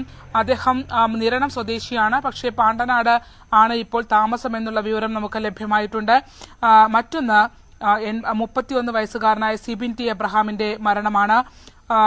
തേവരോട്ട് കീഴ്വായ്പൂറാണ് അദ്ദേഹത്തിന്റെ സ്ഥലം എന്നുള്ളത്. ഇത്തരത്തിൽ ജീവിതം കെട്ടിപ്പടുക്കുന്നതിന് വേണ്ടി നിരവധി സ്വപ്നങ്ങളുമായി പോയ 6ഓളം പേരാണ് മരണപ്പെട്ടത്. അത് ദയനീയമായ സാഹചര്യത്തിൽ, ദാരുണമായ സാഹചര്യത്തിൽ മരണപ്പെട്ടു എന്നുള്ളത്. പല കുടുംബങ്ങളെയും വിവരങ്ങൾ അറിയിച്ചിട്ടില്ല, അവരുടെ ഉറ്റ ബന്ധുക്കളെ. കാരണം എപ്പോഴാണ് മൃതദേഹം വിട്ടുകിട്ടുക എന്നതിനെ സംബന്ധിച്ചൊക്കെ അറിയിപ്പുകൾ ലഭ്യമായിട്ടില്ല. തഹസിൽദാർ അടക്കമുള്ള ഉദ്യോഗസ്ഥരെത്തിയാണ് ഓരോ വീട്ടിലും മരണവിവരം അറിയിക്കുന്നത്. പക്ഷേ അതേ സമയം തന്നെ അവരുടെ വീടുകളിൽ ഇതെപ്പോൾ എത്തിക്കുമെന്നറിയാത്തതുകൊണ്ട് താങ്ങാൻ കഴിയാത്ത ഒരുപാട് ആളുകൾ പല വീടുകളിലുമുണ്ട്. അതുകൊണ്ട് തന്നെ ഉറ്റ ബന്ധുക്കളായ ഭാര്യ അടക്കമുള്ള അടുത്ത ആളുകളെ അറിയിക്കാത്ത പല വീടുകളുമുണ്ട്. മാധ്യമപ്രവർത്തകർക്ക് കടന്നു ചെല്ലാൻ കഴിയാത്ത സാഹചര്യമുള്ള വീടുകളുണ്ട്. അത്തരത്തിൽ വളരെ ദുഃഖകരമായ ഒരു സാഹചര്യത്തിലേക്ക് പത്തനംതിട്ട ജില്ല പോകുന്നു എന്നുള്ളതാണ്. 6 മരണമാണ് പത്തനംതിട്ടയിൽ സ്ഥിരീകരിച്ചിട്ടുള്ളത്. ശരി, എന്തായാലും 6 മരണമാണ് പത്തനംതിട്ട ജില്ലയിൽ സ്ഥിരീകരിച്ചിട്ടുള്ളത്. ഇപ്പോൾ ശരണ്യ പറഞ്ഞതനുസരിച്ചാണെങ്കിൽ എല്ലാവരുടെയും വീട്ടിലേക്ക് ശരണ്യ എത്തിയപ്പോഴും കണ്ടത് ദുഃഖകരമായ ഒരവസ്ഥയാണ്. പ്രത്യേകിച്ച് അതിൽ ചെറിയ ആകാശിന്റെ വിവാഹം ഉറപ്പിച്ചിരിക്കുകയായിരുന്നു. വിവാഹത്തിന്റെ സ്വപ്നങ്ങൾ കണ്ടുകൊണ്ട് അവിടെ ഉണ്ടായിരുന്ന ആകാശാണ് മരിച്ചത്. അതുപോലെ തന്നെയാണ് ഓരോരുത്തരും വീട്ടിലേക്ക് ടിക്കറ്റ് എടുത്ത് വെച്ചിരുന്ന സജു വർഗീസ്. അത്തരത്തിൽ വലിയ വേദനയുണ്ടാക്കുന്ന കാര്യങ്ങളാണ് ഓരോ കുടുംബങ്ങളിൽ നിന്നും വരുന്നത് എന്നുള്ളതാണ്. അവിടെ നിന്നും ശരണ്യാണ് വിവരങ്ങൾ നൽകിയത്. 6 കുടുംബങ്ങൾക്കാണ് അത്താണി ഇല്ലാതായിരിക്കുന്നത് എന്നുള്ളത്. CV അനുമോദ് ചേരുന്നു മലപ്പുറത്ത് നിന്നും. അനുമോദ്, വിഭിന്നമായിരിക്കില്ല ഒരിടത്തെയും കാര്യം. പ്രത്യേകിച്ച് ഈ കുവൈറ്റിൽ ഒരു തീപിടുത്തം ഉണ്ടാകുന്നു എന്ന് പറയുമ്പോൾ അവിടെ ബന്ധുക്കളുള്ളവർ വലിയ ആശങ്കയിലാകും. പക്ഷെ അവരിനി ഇങ്ങോട്ടേക്ക് മടങ്ങി വരില്ല എന്ന വാർത്ത അത്രത്തോളം ദുഃഖകരമായിരിക്കും അവർ കേൾക്കുന്നത്. എന്താണ് അവിടുത്തെ അവസ്ഥ? വിവരങ്ങൾ. അശ്വതി, മലപ്പുറം ജില്ലയിൽ 2 പേരുടെ മരണമാണ് സ്ഥിരീകരിച്ചിട്ടുള്ളത്. ഒന്ന് പൂലാമന്തൂർ സ്വദേശി ബാഹുലയൻ, മറ്റൊന്ന് തിരൂർ കൂട്ടായി സ്വദേശി നൂഹ്. ഞാനിപ്പോഴുള്ളത് ബാഹുലയൻ്റെ വീടിന് മുൻപിലാണ്. നമ്മൾ ഇവിടുത്തെ സാഹചര്യമൊക്കെ നേരത്തെ തന്നെ പ്രേക്ഷകരെ കാണിച്ചതുപോലെ ഏറെ ശോകമുഖമായ അന്തരീക്ഷം. കാരണം ഒരുപാട് പ്രതീക്ഷയോടെ വിദേശത്ത് ജോലി ചെയ്തിരുന്ന ചെറുപ്പക്കാരനാണ് ബാഹുലയൻ. 5 വർഷമായി അദ്ദേഹം അവിടെയായിരുന്നു. 1 വർഷം മുൻപാണ് തിരിച്ചു പോയത്. ഈ വീടിൻ്റെ ഏക സാമ്പത്തിക സ്രോതസ്സും അത്താണിയും ഒക്കെ ബാഹുലയനായിരുന്നു. അച്ഛൻ മുൻപ് ബ്ലോക്ക് പഞ്ചായത്ത് മെമ്പറായിരുന്നു. അദ്ദേഹത്തിന് പ്രായമേറെയായി. മറ്റൊരു മകൻ ഇല്ല, ഒരു മകൾ മാത്രമാണുള്ളത്. അപ്പോൾ ഈ കുടുംബത്തിൻ്റെ എല്ലാമായിരുന്നു. ആ ഒരു മരണം ഉൾക്കൊള്ളുവാൻ ഇപ്പോഴും ഈ ഒരു വീട്ടുകാർ കഴിഞ്ഞിട്ടില്ല എന്ന് വേണം പറയാൻ. കാരണം അത്രമാത്രം ഒരു വലിയ ഞെട്ടലാണ്, ഒരു ഷോക്കാണ് ഈ ഒരു വാർത്ത ഇന്ന് രാവിലെ ഇവിടെ എത്തിയപ്പോൾ നമുക്ക് കാണാൻ കഴിയുന്നത്. അത്രമാത്രം ശോകമോഹമായ അന്തരീക്ഷം, കൂടുതൽ ആളുകൾ എത്തിക്കൊണ്ടിരിക്കുന്നുണ്ട്. പൊതുപ്രവർത്തകനായതുകൊണ്ട് തന്നെ ഒരുപാട് പേർ രാവിലെ മുതൽ ബാഹുലേയൻ്റെ വീട്ടിൽ വന്ന് അനുശോചനം അറിയിക്കുന്നുണ്ട്. മൃതദേഹം എപ്പോഴെത്തുമെന്ന കാര്യത്തിൽ ഒരു കൃത്യമായ സ്ഥിരീകരണം ലഭിച്ചിട്ടില്ല. അല്പസമയം മുമ്പ് പെരിന്തൽമണ്ണ തഹസിൽദാർ ഇവിടെത്തി ഔദ്യോഗികമായിട്ട് മരണവിവരം അറിയിച്ചിരുന്നു. അതേപോലെ തന്നെ തിരൂർ സ്വദേശിയായ കൂട്ടായി സ്വദേശിയായ നൂഹിൻ്റെ കുടുംബത്തിൻ്റെ അവസ്ഥ വ്യത്യസ്തമല്ല. നൂഹിന് 3 മക്കളാണുള്ളത്. 2 തവണ അദ്ദേഹത്തിന് ഹൃദയാഘാതം വന്നിരുന്നു. നാട്ടിലേക്ക് വരാനിരിക്കുകയായിരുന്നു. തികച്ചും 2 കുടുംബവുമായിട്ട് സാമ്പത്തികമായിട്ട് സാധാരണ നിലയിലായിരുന്നു. ഏറെ പരാധീനതകളുള്ള കുടുംബമായിരുന്നു. അവരുടെ എല്ലാ 2 കുടുംബത്തിൻ്റെയും അത്താണിയാണ് കഴിഞ്ഞ ദിവസമുണ്ടായ ഈ തീപിടുത്തത്തിൽ ഇല്ലാതെയായത്. ഇതിൻ്റെ ഒരു വേദന ഈ ഒരു നാടൊന്നാകെ ഏറ്റുവാങ്ങുന്ന ഒരു സാഹചര്യമാണ് ഉള്ളത്. എന്താണെങ്കിലും പ്രതിപക്ഷ നേതാവടക്കമുള്ള മുതിർന്ന നേതാക്കൾ ഇവിടെയെല്ലാം എത്തും എന്ന വിവരമാണ് ഏറ്റവും അവസാനമായിട്ട് അറിയാനാകുന്നത്. എപ്പോൾ ഇവരുടെ മൃതദേഹങ്ങൾ നാട്ടിലെത്തും എന്ന ചോദ്യത്തിന് കൃത്യമായ മറുപടി അധികൃതരുടെ ഭാഗത്തുനിന്നും ലഭിച്ചിട്ടില്ല. നാളെയോടെ ഉണ്ടാകുമെന്ന വിവരമാണ് ഇവർക്ക് ലഭിച്ചിട്ടുള്ളത്. കാരണം ഔദ്യോഗികമായിട്ട് നടപടിക്രമങ്ങൾ ഒട്ടേറെ പൂർത്തിയാക്കാനുണ്ട്. അതെല്ലാം തന്നെ പൂർത്തീകരിച്ച് നാളെ വൈകുന്നേരത്തോടെ മൃതദേഹങ്ങൾ എത്തും എന്ന വിവരമാണ് ഇവർക്ക് ലഭിച്ചിട്ടുള്ളത്. എന്നാണെങ്കിലും കൂടുതലൊന്നും നമുക്ക് ഈ കുടുംബാംഗങ്ങളോട് സംസാരിക്കുവാനോ ചോദിക്കുവാനോ കഴിയാത്ത ഒരു സാഹചര്യത്തിലാണ് പുലാമന്തോളിൽ നിന്ന് നമുക്കിത് റിപ്പോർട്ട് ചെയ്യേണ്ടി വരുന്നത്. അശ്വതി. അതാണ് മലപ്പുറത്ത് നിന്നും 2 പേരുടെ മരണമാണ് ഇപ്പോൾ സ്ഥിരീകരിച്ചിട്ടുള്ളത്. കുവൈത്തിൽ ഏറ്റവും നമ്മളെ ആശങ്കപ്പെടുത്തുന്ന കാര്യം ഇപ്പോഴും തിരിച്ചറിയാത്ത മൃതദേഹങ്ങൾ കുവൈത്തിലുണ്ട്. അത് DNA പരിശോധനയ്ക്ക് ശേഷം മാത്രമേ അതിൻ്റെ കാര്യങ്ങളിലേക്ക് അല്ലെങ്കിൽ അത് ആരാണ് എന്നത് അറിയാൻ സാധിക്കുകയുള്ളൂ. ഒപ്പം 6 പേര് ഗുരുതരമായി ചികിത്സയിലാണ്. പലരും ഈ കെട്ടിടത്തിന് തീ പിടിച്ചതിൻ്റെ ആശങ്കയിൽ പുറത്തേക്ക് എടുത്തു ചാടി വലിയ രീതിയിൽ പരിക്കേറ്റവരുണ്ട്. പൊള്ളലേറ്റ് ഗുരുതരമായ ചികിത്സയിലുള്ളവരുണ്ട്. എന്തായാലും മലയാളികൾ 24 പേർ ഉണ്ട് എന്നുള്ള വലിയ ദുഃഖകരമായ വാർത്തയാണ് നമ്മൾ ഉൾക്കൊണ്ടുകൊണ്ടിരിക്കുന്നത് എന്നുള്ളതാണ്. അനുമോദാണ് മലപ്പുറത്തു നിന്നും വിവരങ്ങൾ നൽകിയത്. കോട്ടയത്ത് നിന്നും ശ്രീജിത്ത് കൂടി ചേരുന്നു. ശ്രീജിത്ത് ഇപ്പോൾ എവിടെയാണുള്ളത്? എങ്ങനെ ഉൾക്കൊള്ളുന്നു ഈ മരണം ബന്ധുക്കൾ?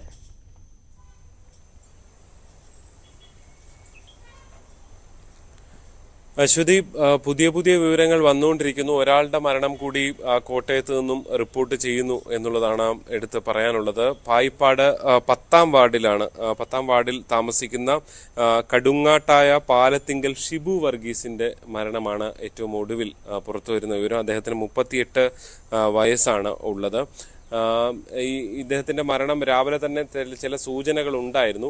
പക്ഷെ അതിനപ്പുറത്തേക്ക് അല്പസമയം മുമ്പാണ് ഇതിലൊരു ഔദ്യോഗികമായ സ്ഥിരീകരണം വന്നിരിക്കുന്നത്. ഷിബുവിന്റെ വീട്ടിലിപ്പോൾ സഹോദരൻ മാത്രമാണുള്ളത്. ഒരു സഹോദരൻ ഷിജു കുവൈറ്റിൽ ജോലി ചെയ്യുന്ന ആളാണ് എന്നുള്ള വിവരവും നമുക്ക് ലഭിക്കുന്നുണ്ട്.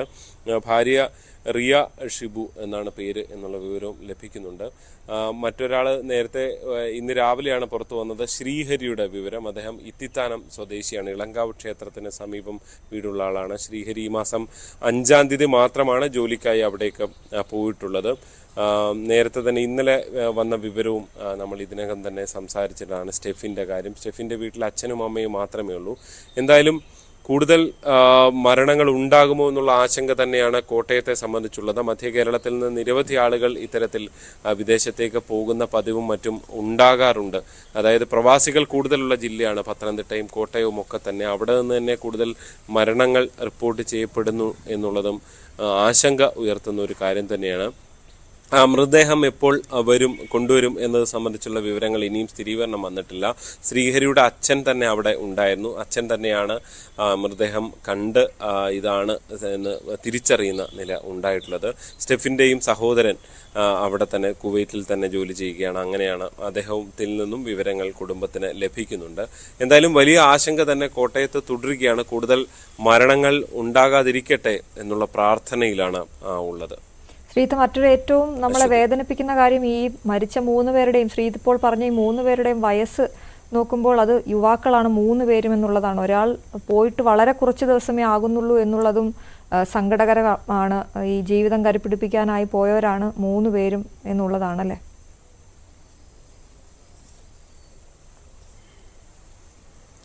അശ്വതി, തീർച്ചയായും അത്തരം വിവരങ്ങൾ, സങ്കടപ്പെടുത്തുന്ന വിവരങ്ങൾ തന്നെയാണ് 3 പേരുടെയും പശ്ചാത്തലങ്ങൾ. ഈ സ്റ്റെഫിനെ സംബന്ധിച്ച് ഈ എന്താ പറയുക, പഠനത്തിലൊക്കെ മികവ് പുലർത്തിയ ഒരു ചെറുപ്പക്കാരൻ കൂടിയായിരുന്നു എന്നാണ്. RITയിൽ പഠിക്കുകയും റാങ്ക് നേടുകയൊക്കെ ചെയ്ത ആളാണ്. സ്റ്റെഫിൻ നാട്ടിലൊരു വീട് വെച്ച് അതിന്റെ പാലുകാച്ചിന് വേണ്ടി കാത്തിരിക്കുന്ന ഒരു സ്ഥിതിവിശേഷമാണ്. വീട് വെച്ചതുകൊണ്ട് തന്നെ എല്ലാ 6 മാസം കൂടുമ്പോഴും വന്ന് അതിന്റെ നിർമ്മാണ പുരോഗതിയൊക്കെ വിലയിരുത്തുന്നുണ്ടായിരുന്നു. നാട്ടിൽ മറ്റ് സഹോദരങ്ങളില്ല. ഒരു സഹോദരൻ കുവൈറ്റിലും മറ്റൊരാൾ ഇസ്രായേലിലുമാണുള്ളത്. അതുകൊണ്ട് തന്നെ സ്റ്റെഫിൻ ഇടയ്ക്കിടയ്ക്ക് വന്നു പോകുന്നതാണ് കണ്ടിരുന്നത്. അടുത്ത മാസം വരാൻ വേണ്ടി ടിക്കറ്റ് ബുക്ക് ചെയ്ത് കൂടി കാത്തിരിക്കുകയായിരുന്നു. അച്ഛൻ ക്യാൻസർ രോഗിയാണ്. അങ്ങനൊരു സാഹചര്യം, കുടുംബ സാഹചര്യമാണ് സ്റ്റെഫിൻ്റെത്. ശ്രീഹരിയുടേത് ഈ അച്ഛനൊപ്പം തന്നെയാണ്. അച്ഛനാണ് മകനെ അവിടേക്ക് ജോലിക്ക് കൊണ്ടുപോകുന്നത്. അച്ഛനും മകനും തമ്മിൽ ഏതാണ്ട് 2 കമ്പനി ആയതുകൊണ്ട് തന്നെ 15 കിലോമീറ്റർ ദൂരത്തിലാണ് താമസിക്കുകയും ചെയ്തിരുന്നത്. ഇന്നലെ തന്നെ പ്രദീപ് ഈ വിവരം, പിതാവായ പ്രദീപ് ഈ വിവരം അറിഞ്ഞിരുന്നു. പക്ഷെ ഇന്നാണ് കുടുംബാംഗങ്ങളെ അറിയിക്കുന്നത്. മൃതദേഹം കണ്ട് സ്ഥിരീകരിച്ച ശേഷമാണ് ഇക്കാര്യം അറിയിച്ചത് എന്നുള്ളതാണ്. അത്രയധികം എന്താ പറയുക, ദുഃഖം തളം കെട്ടി നിൽക്കുന്ന ഒരു സാഹചര്യമാണ് ആ വീട്ടിലേക്കൊക്കെ നമ്മൾ ചെല്ലുമ്പോൾ കാണാൻ കഴിഞ്ഞത്. ബന്ധുക്കളെല്ലാവരും വളരെ വേദനയോടെ, കേവലം 27 വയസ്സ് മാത്രമാണ് ശ്രീഹരിക്ക് ഉള്ളത്. ഷിബുവിൻ്റെ കാര്യത്തിലാകട്ടെ ഒരു കുഞ്ഞു മകളും ഷിബുവിനുണ്ട്. ഭാര്യയെ ആദ്യം അറിയിച്ചിരുന്നില്ല എന്നുള്ള വിവരമാണ് നമുക്ക് ലഭിക്കുന്നത്. പിന്നീട് ഭാര്യയുടെ ബന്ധുക്കളെയൊക്കെ അറിയിക്കുകയും ഒക്കെ ചെയ്ത് അത്തരത്തിൽ വിവരങ്ങൾ കൈമാറുന്ന ഒരു സ്ഥിതിവിശേഷമാണ് ഉണ്ടായിട്ടുള്ളത്. ജില്ലയിലാകെ ഇത്തരം ബന്ധുക്കളും അല്ലെങ്കിൽ ഇങ്ങനെ കുവൈറ്റിൽ ജോലി ചെയ്യുന്നവരും ഒക്കെ ഉള്ളവരുടെ എണ്ണം വളരെ കൂടുതലാണ്. അതുകൊണ്ട് തന്നെ ഇവിടെ ആകെ ഒരു അത്തരത്തിലൊരു ദുഃഖ നിറഞ്ഞു നിൽക്കുന്ന ഒരു സാഹചര്യം തന്നെയാണ് ഉള്ളത്. വ്യക്തമാണ്. ജി ശ്രീജിത്താണ് വിവരങ്ങൾ നൽകിയത്. കാസർഗോഡേക്ക് എത്തുമ്പോൾ കാസർഗോഡ് നിന്ന് 2 പേരാണ് മരിച്ചത്, കേളുവും രഞ്ജിത്തും. KV ബൈജു ചേരുന്നു അവിടെ നിന്ന്. ബൈജു, എന്താണ് അവിടുത്തെ അവസ്ഥ? കുടുംബാംഗങ്ങളൊക്കെ എപ്പോഴാണ് മരണവിവരം അറിഞ്ഞത്? എപ്പോഴാണ് മൃതദേഹം എത്തിക്കുന്നതെന്ന കാര്യത്തിൽ അവർക്ക് എന്തെങ്കിലും വിവരം ലഭിച്ചിട്ടുണ്ടോ?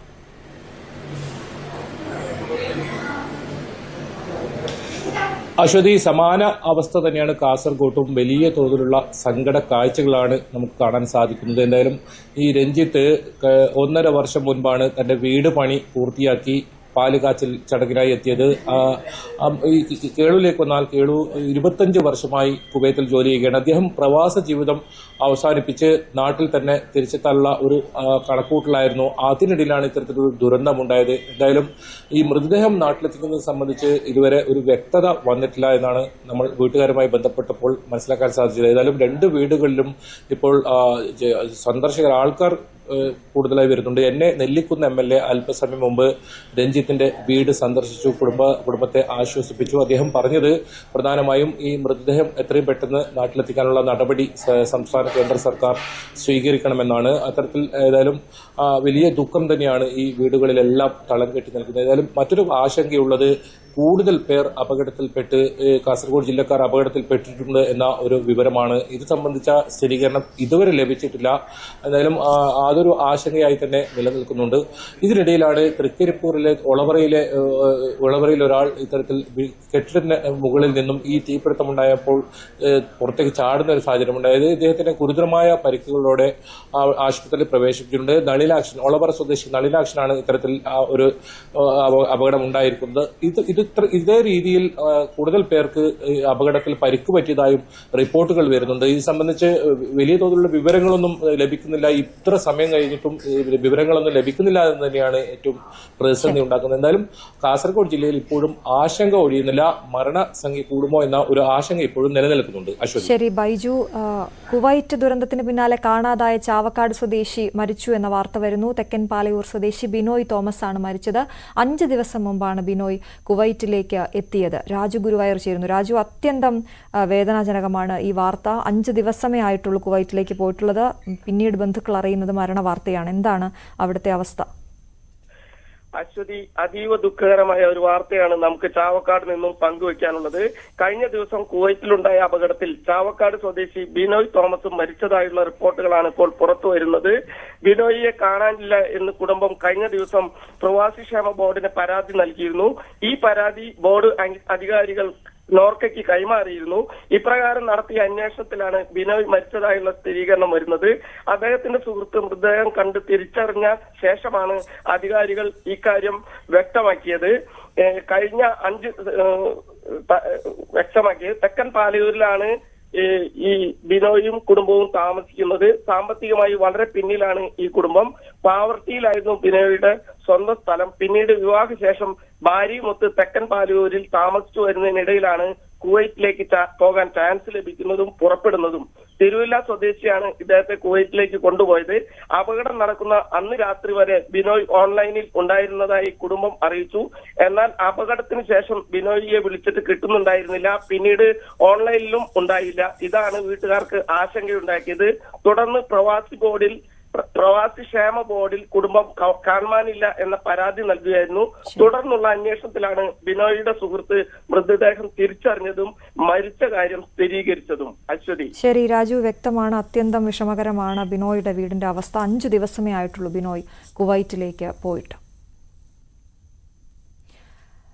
ചരിത്രത്തിലെ തന്നെ ഏറ്റവും വലിയ തീപിടുത്ത ദുരന്തമാണ് കുവൈറ്റിലുണ്ടായതെന്ന് അന്താരാഷ്ട്ര മാധ്യമങ്ങൾ റിപ്പോർട്ട് ചെയ്യുന്നു. വേണ്ട സുരക്ഷാ ക്രമീകരണങ്ങൾ ഇല്ലാതെ പ്രവർത്തിച്ചതുകൊണ്ട് ദുരന്തം ഇത്ര രൂക്ഷമാകാൻ കാരണം എന്നാണ് വിവരം. തീപിടുത്തം എങ്ങനെ ഉണ്ടായി എന്ന് ഇപ്പോഴും ആശങ്കയുണ്ട്.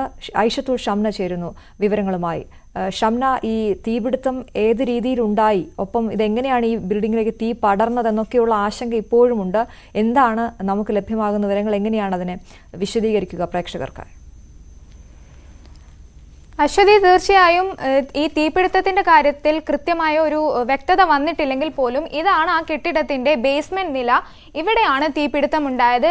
ഈ ഒരു മേഖലയിലാണ് തീപിടുത്തം ഉണ്ടായത്. ഇതൊരു കുക്കിംഗ് ഏരിയ എന്ന് കരുതപ്പെടുന്ന ഈ ബേസ്മെന്റ് നിലയിൽ തീ പടരുകയായിരുന്നു. പിന്നീട് അത് മുകളിലോട്ട് ഈ നിലയിൽ തന്നെ എല്ലാ ഭാഗങ്ങളിലേക്കും അത് വ്യാപിച്ചു. പിന്നീടാണ് അത് കെട്ടിടത്തിന്റെ മുകളിലോട്ട് വ്യാപിക്കുന്നത്. ഇവിടെ നമുക്ക് നോക്കിയാൽ കാണാം ഒരുപാട് ഗ്യാസ് സിലിണ്ടറുകൾ ഉണ്ട്. ഇത്തരത്തിൽ ഗ്യാസ് സിലിണ്ടറിലേക്ക് തീ പടർന്ന് പൊട്ടിത്തെറിക്കുകയായിരുന്നു. ചെറിയ ഗ്യാസ് കുറ്റികളൊക്കെ നമുക്ക് ദൃശ്യങ്ങളിൽ കാണാൻ കഴിയുന്നുണ്ട്. ഒപ്പം പിന്നീടാണ് ഈ ബേസ്മെന്റ് നിലയിൽ നിന്ന് മറ്റു നിലകളിലേക്ക്, മുകൾ നിലകളിലേക്ക് തീയും പുകയൊക്കെ പടർന്നത്. ഇത്തരത്തിൽ എല്ലാ ഭാഗത്തേക്കും പുക ഉയർന്നതോടുകൂടി അങ്ങനെയാണ് കൂടുതൽ പേരും മരണപ്പെട്ടത്. ഈ പുക ശ്വസിച്ചാണ് കൂടുതൽ പേർ മരണപ്പെട്ടത്. നമുക്ക് നോക്കിയാൽ കാണാം ഈ ബേസ്മെന്റ് നില ഒന്നാകെ തീ പടരുന്നു. പിന്നീട് ഓരോ ഭാഗങ്ങളിലായിട്ട് മുകൾ നിലയിലേക്ക് തീയെത്തുന്നു. കുറച്ചുകൂടി വ്യക്തമായി ഈ ചിത്രം നോക്കുകയാണെങ്കിൽ 7 നില കെട്ടിടമുള്ള ഈ കെട്ടിടത്തിൽ 7 നിലയുള്ള ഈ കെട്ടിടത്തിൽ എല്ലാ ഭാഗങ്ങളിലൂടെയും തീയും പുകയും ഉയർന്ന ഒരു ദൃശ്യങ്ങളായിരുന്നു പിന്നീട് കണ്ടത്. അങ്ങനെ ഈ എല്ലാ ഭാഗത്തു നിന്നും പുക വന്നു, തീ വന്നതോടുകൂടിയാണ് മുകൾ നിലയിലുള്ളവർക്ക് പോലും രക്ഷപ്പെടാനാവാത്ത ഒരു സാഹചര്യം ഉണ്ടായത്. തീപിടുത്തം ഉണ്ടായ സമയത്ത് ദൃശ്യങ്ങൾ നോക്കുകയാണെങ്കിൽ കാണാം ഏറ്റവും മുകളിലെ നിലയിലേക്ക് വരെ ഈ പുക ഉയർന്നിരുന്നു. അങ്ങനെ തന്നെ ശ്വാസം മുട്ടിയാണ് മരിച്ചത്. എന്തായാലും അപകട കാരണം വ്യക്തമായിട്ടില്ലെങ്കിൽ പോലും താഴത്തെ നിലയിലുള്ള ഗ്യാസ് കുറ്റികളിലൊക്കെ തീ പടർന്ന് അത് പൊട്ടിത്തെറിച്ചാണ് ഇത്തരത്തിൽ ഒരു കൂടുതൽ വലിയ വ്യാപ്തിയിലോട്ട് ഈ ദുരന്തം എത്തിയത്. അതാണ് ഏറ്റവും പ്രധാനപ്പെട്ടത്. ആ സമയം കൂടിയാണ് 3 മണി എന്ന് പറയുമ്പോൾ അത്രത്തോളം ഉറക്കത്തിലായിരിക്കും എല്ലാവരും. അതുകൊണ്ട് തന്നെയാണ് ഈ അപകടത്തിന്റെ വ്യാപ്തി വർദ്ധിച്ചത്. ഐഷത്തുൽ ഷംനയാണ് വിവരങ്ങൾ നൽകിയത്. കുവൈറ്റ് ദുരന്തത്തിന്റെ പശ്ചാത്തലത്തിൽ ലോക കേരള സഭയുടെ ഉദ്ഘാടന സമ്മേളനവും സെമിനാറും അനുബന്ധ പരിപാടികളും ഒഴിവാക്കി. 14, 15 തീയതികളിൽ ലോക കേരള സഭാ സമ്മേളനം നിശ്ചയിച്ച പ്രകാരം നടക്കും. ആഘോഷ പരിപാടികൾ ഉണ്ടാകില്ല.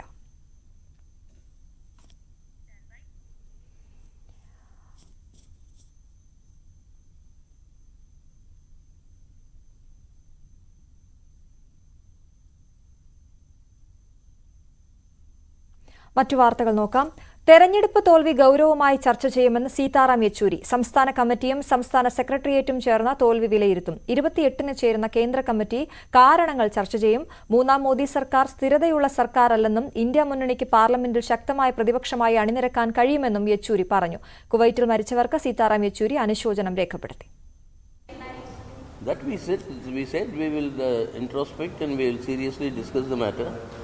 The Kerala Secretariat and the State Committee is meeting from the 16th of this month. They will make their review. On that basis, the Central Committee will also discuss this issue when it's meeting from the 28th of this month. So only after that we'll be able to come to an assessment. Well, we are part of the India grouping. So part of the India grouping and India bloc, I mean, this is a very strong presence now in the Parliament.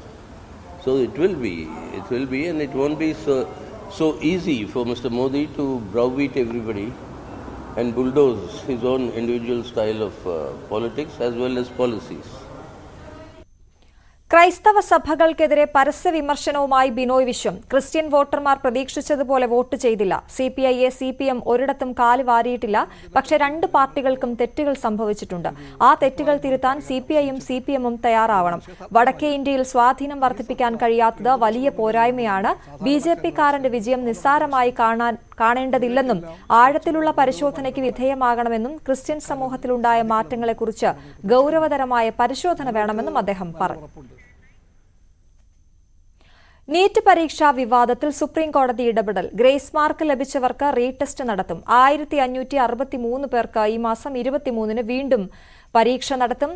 വിവരങ്ങളുമായി ആയിഷത്തുൽ ഷംന ചേരുന്നു. ഷംന, എന്തൊക്കെയാണ് ഇപ്പോൾ വന്നിരിക്കുന്ന തീരുമാനം?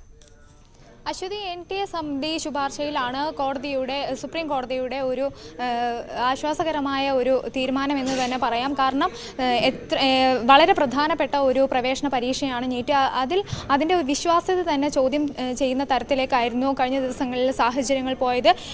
അതിലാണ് ഇപ്പോൾ കോടതി വിധി വന്നിരിക്കുന്നത്. 1563 കുട്ടികൾക്കാണ് റീടെസ്റ്റ് ഉള്ളത്. ഈ മാസം 23-നാണ് റീടെസ്റ്റ് നടത്തുക. ഈ മാസം 30-ഓടുകൂടി തന്നെ ഫലം വരും. ഇനി ഇത്തരത്തിൽ റീടെസ്റ്റ് എഴുതാൻ താല്പര്യമില്ലെങ്കിൽ ലഭിച്ച ഗ്രേസ് മാർക്ക് കട്ട് ചെയ്ത് അവർ എഴുതി ലഭിച്ചത് എത്ര മാർക്കാണോ അത് ഫൈനൽ സ്കോറായി വരും. അങ്ങനെയാണ് ഇപ്പോൾ കോടതി പറഞ്ഞിരിക്കുന്നത്. എന്തായാലും 67 ആൾക്കാർക്കായിരുന്നു 1ാം റാങ്ക് ഉണ്ടായിരുന്നത്. അതിൽ 47 കുട്ടികൾ ഇത്തരത്തിൽ ഗ്രേസ് മാർക്ക് വഴിയാണ് അവർക്ക് 1ാം റാങ്ക് ലഭിച്ചത് എന്ന തരത്തിലായിരുന്നു ആക്ഷേപം ഉയർന്നിരുന്നത്. എന്നാൽ ഇത്തരത്തിൽ ഗ്രേസ് മാർക്ക് കട്ട് ചെയ്ത് റീടെസ്റ്റ് നടത്തുക വഴി ഈ കുട്ടികളുടെ 1ാം റാങ്കിൽ മാറ്റങ്ങൾ വന്നേക്കാം. എന്തായാലും ബാക്കിയുള്ള 20 കുട്ടികൾക്ക് ആശ്വാസകരമായ ഒരു സാഹചര്യമാണ് ഇപ്പോൾ ഉള്ളത്. 1563 കുട്ടികൾക്ക് എക്സാം നടത്തും. ഇതിൽ താല്പര്യമില്ലാത്തവർക്ക് റീടെസ്റ്റ് എഴുതേണ്ട കാര്യമില്ല. പക്ഷേ അവരുടെ ഗ്രേസ് മാർക്ക് കട്ട് ചെയ്ത് ബാക്കിയുള്ള അവരെഴുതിയ എത്ര മാർക്കാണോ ലഭിച്ചത് ആ മാർക്കായിരിക്കും പിന്നീട് ഫൈനൽ സ്കോറായി വരിക. ശരി ഷംന, എന്തായാലും ഈ മാസം 23-നാണ് റീടെസ്റ്റ് നടക്കുക. ഹൈറിച്ച് തട്ടിപ്പ് കേസിൽ ഉടമകളെ ED വീണ്ടും ചോദ്യം ചെയ്യും. കഴിഞ്ഞ ദിവസം നടത്തിയ റെയ്ഡിനെ തുടർന്നാണ് ഉടമകളായ പ്രതാപൻ, ഷീന പ്രതാപൻ എന്നിവരെ ചോദ്യം ചെയ്യുന്നത്. 2000 കോടിയിലധികം രൂപയുടെ തട്ടിപ്പ് നടന്നിട്ടുണ്ടെന്നാണ് EDക്ക് ലഭിച്ച വിവരം. നിലവിൽ കണക്കിൽപ്പെടാത്ത 250 കോടി രൂപയുടെ സ്വത്ത് കണ്ടുകെട്ടിയിട്ടുണ്ട്. കെ മുരളീധരനെ കാണാനെത്തിയ പ്രതിപക്ഷ നേതാവ് മുരളിയെ കാണാനാകാതെ മടങ്ങി. തൃശൂരിലെ തോൽവിക്ക് ശേഷം സജീവ രാഷ്ട്രീയത്തിൽ നിന്ന് വിട്ടുനിൽക്കൽ പ്രഖ്യാപിച്ച കെ മുരളീധരനെ കാണാൻ പ്രതിപക്ഷ നേതാവ് VD സതീശൻ കോഴിക്കോട്ടെത്തിയെങ്കിലും മുരളീധരൻ ഇന്നലെ ഡൽഹിക്ക് പോയതുകൊണ്ട് മുരളിയെ കാണാനായില്ല. ഭാര്യയും ബന്ധുക്കളുമായി കൂടിക്കാഴ്ച നടത്തിയ ശേഷം VD സതീശൻ മടങ്ങി. യാത്രയെക്കുറിച്ച് ഒന്നും പ്രതികരിക്കാതെയാണ് മടങ്ങിയത്.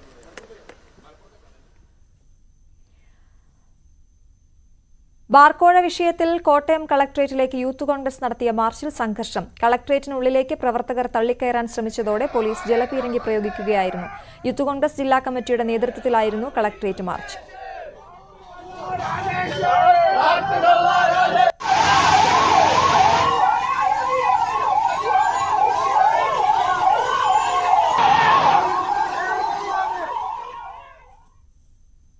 ഹൈക്കോടതി പറയുന്നത് പോലെ ഇടുക്കിയിൽ ഗുരുതര ഭൂമി പ്രശ്നമോ കയ്യേറ്റമോ ഇല്ലെന്ന് മുൻ മന്ത്രി MM മണി. കോടതികൾ ഉന്നയിക്കുന്ന വിമർശനങ്ങളിൽ കാര്യമുണ്ടോ എന്ന് സർക്കാർ പരിശോധിക്കുന്നുണ്ട്. ഹൈക്കോടതിയെ സർക്കാർ വസ്തുതകൾ ധരിപ്പിക്കുമെന്നും MM മണി പറഞ്ഞു. അങ്ങനെ ഈ പെടുന്ന വലിയ പ്രശ്നമൊന്നും ഉണ്ടെന്ന് എനിക്ക് തോന്നുന്നു. ഹൈക്കോടതിയാണേലും ഏത് കോടതിയാണേലും അങ്ങനെയൊക്കെ ചിലപ്പം വിമർശനം പറയും. ആ വിമർശനത്തിൽ എന്തെങ്കിലും കാര്യമുണ്ടോ എന്ന് നോക്കുക. ഇല്ലെങ്കിൽ ഹൈക്കോടതിയെ ബോധ്യപ്പെടുത്തുക. ഇതൊക്കെയല്ലേ ചെയ്യുന്നത്. മുൻ ഫുട്ബോൾ താരം TK ചാത്തുണ്ണിയുടെ സംസ്കാര ചടങ്ങുകൾ പൂർത്തിയായി. തൃശൂർ ഇൻഡോർ സ്റ്റേഡിയത്തിലെ പൊതുദർശനത്തിന് ശേഷം തൃശൂർ വടൂക്കര ശ്മശാനത്തിൽ 11:30യോടെയായിരുന്നു ചടങ്ങുകൾ. ഫുട്ബോൾ കളിക്കാരനായും പരിശീലകനായും അരനൂറ്റാണ്ടിലേറെ ഫുട്ബോൾ രംഗത്ത് നിറഞ്ഞു നിന്ന വ്യക്തിത്വമായിരുന്നു TK ചാത്തുണ്ണി. കറുകുറ്റി അപ്പോളോ ആശുപത്രിയിൽ ചികിത്സയിലിരിക്കെ ഇന്നലെ രാവിലെയായിരുന്നു അന്ത്യം. സന്തോഷ് ട്രോഫിയിൽ കേരളത്തിനായും ഗോവയ്ക്കായും കളിച്ചിട്ടുണ്ട്. മോഹൻ ബഗാൻ, FC കൊച്ചിനടക്കം നിരവധി ടീമുകളെ പരിശീലിപ്പിച്ചിട്ടുണ്ട്. കളിക്കാരനെന്ന നിലയിൽ 15 വർഷം നീണ്ടുനിന്നതായിരുന്നു TK ചാത്തുണ്ണിയുടെ ഫുട്ബോൾ ജീവിതം. രാഷ്ട്രീയ, സാംസ്കാരിക, കായിക രംഗത്തെ പ്രമുഖർ അന്തിമോപചാരം അർപ്പിച്ചു. എറണാകുളത്ത് 2 വ്യത്യസ്ത അപകടങ്ങളിലായി 3 മരണം. വൈറ്റില പൊന്നുരുന്നിയിൽ കാർ ബൈക്കിലിടിച്ച് അച്ഛനും മകനും മരിച്ചു. ഇളങ്കളം സ്വദേശി ഡെന്നി റാഫേൽ, മകൻ ഡെന്നിസൺ എന്നിവരാണ് മരിച്ചത്. മദ്യപിച്ച് വാഹനമോടിച്ച കാർ ഡ്രൈവറെ പോലീസ് കസ്റ്റഡിയിലെടുത്തു. കളമശ്ശേരി സീപോർട്ട് എയർപോർട്ട് റോഡിൽ കുറുകെ ഓടിയ പോത്ത് ബൈക്കിൽ വന്നിടിച്ച് ബൈക്ക് യാത്രികൻ മരിച്ചു. കൊച്ചിയിൽ ഇന്ന് പുലർച്ചെയും ഇന്നലെ അർദ്ധരാത്രിയുമായി ഉണ്ടായ 2 വ്യത്യസ്ത വാഹനാപകടങ്ങളിലാണ് 3 പേർ മരിച്ചത്. 2ലും അപകടങ്ങളിൽപ്പെട്ടത് ഇരുചക്ര വാഹനങ്ങളാണ്. പൊന്നുരുന്നിയിൽ ഇന്നലെ രാത്രി പൊന്നുരുന്നി റെയിൽവേ മേൽപ്പാലത്തിന് മുകളിൽ വെച്ചുണ്ടായ അപകടത്തിലാണ് അച്ഛനും മകനും മരിച്ചത്. ഇതിൽ എളംകുളം സ്വദേശിയായ ഡെന്നി റാഫേൽ, അതോടൊപ്പം തന്നെ മകൻ 11-കാരനായ ഡെന്നിസൺ ഡെന്നി എന്നിവരാണ് പൊന്നുരുന്നിയിലുണ്ടായ വാഹനാപകടത്തിൽ മരണപ്പെടുന്നത്.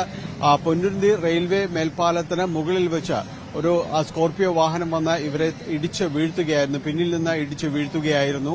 ഇവർ വീട്ടിലേക്ക് എളംകുളത്തേക്ക് പോകുന്ന വഴിയായിരുന്നു.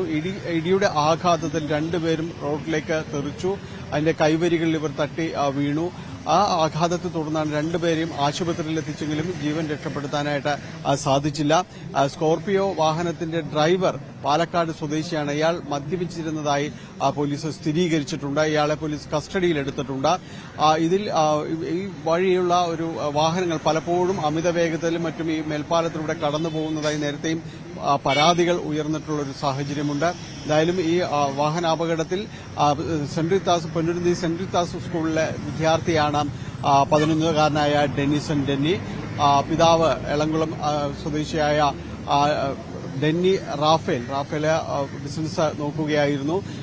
2 പേരുടെയും മരണം രാത്രിയോടുകൂടി തന്നെ സ്ഥിരീകരിക്കുകയായിരുന്നു. മറ്റൊരു മരണം സംഭവിക്കുന്നത് സീപോർട്ട് എയർപോർട്ട് റോഡിൽ വെച്ചാണ്. കാക്കനാട് സീപോർട്ട് എയർപോർട്ട് റോഡിൽ ഇവിടെ പോത്തിൽ ഇരുചക്ര വാഹനം ബൈക്ക് ചെന്ന് ഇടിക്കുകയായിരുന്നു. പോത്ത് റോഡ് കുറുകെ കടക്കുന്ന സമയത്ത് ഇത് ഇന്ന് വളരെ പുലർച്ചെയായിരുന്നു ഈ സംഭവം ഉണ്ടാകുന്നത്. ബൈക്ക് യാത്രക്കാരനായ കണ്ണൂർ സ്വദേശി അജയ് മുരളിയാണ് ഈ വാഹനാപകടത്തിൽ മരണപ്പെടുന്നത്. കണ്ണൂർ സ്വദേശിയാണ്, 22-കാരനാണ്. ഇയാൾക്കൊപ്പമുണ്ടായിരുന്ന സഹയാത്രിക പരിക്കുകളോടെയെങ്കിലും രക്ഷപ്പെട്ടിട്ടുണ്ട്. ഇയാൾ ഇടിയുടെ ആഘാതത്തിൽ വാഹനം പൂർണ്ണമായിട്ട് തന്നെ തകർന്നു. ഇയാളെ സമീപത്തുള്ള കളമശ്ശേരി മെഡിക്കൽ കോളേജിൽ എത്തിച്ചു. പിന്നീട് ഒരു സ്വകാര്യ ആശുപത്രിയിലേക്ക് മാറ്റിയെങ്കിലും ജീവൻ രക്ഷപ്പെടുത്താനായിട്ട് സാധിച്ചില്ല. ഇന്ന് പുലർച്ചെയോടുകൂടിയായിരുന്നു മരണം സ്ഥിരീകരിക്കുന്നത്. കൊല്ലം ശാസ്താംകോട്ട ആഞ്ഞിലിമൂട് ബൈക്കുകൾ കൂട്ടിയിടിച്ച് തീപിടിച്ച് യുവാവിന് ദാരുണാന്ത്യം. ശാസ്താംകോട്ട സ്വദേശി റോബർട്ടാണ് മരിച്ചത്. ഇന്നലെ രാത്രിയായിരുന്നു അപകടം.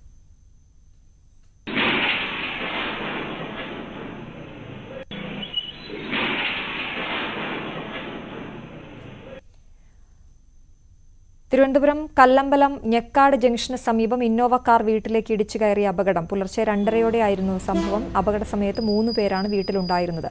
പരിക്കേറ്റവരെ വർക്കല താലൂക്ക് ആശുപത്രിയിലെത്തിച്ചു. ഡ്രൈവർ ഉറങ്ങിപ്പോയതാണ് അപകടത്തിന് കാരണം.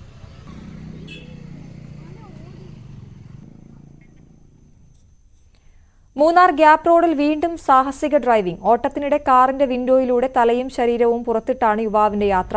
സംഭവത്തിൽ നടപടി സ്വീകരിക്കുമെന്ന് മോട്ടോർ വാഹന വകുപ്പ് അറിയിച്ചു. കോഴിക്കോട് സ്വദേശിയുടേതാണ് വാഹനം. കഴിഞ്ഞ ദിവസം ബൈസൺ വാലി സ്വദേശി ഓടിച്ച വാഹനത്തിൽ യുവതിയും യുവാവും സമാനമായ രീതിയിൽ യാത്ര ചെയ്തിരുന്നു. ഈ സംഭവത്തിൽ ഡ്രൈവറുടെ ലൈസൻസ് റദ്ദാക്കി.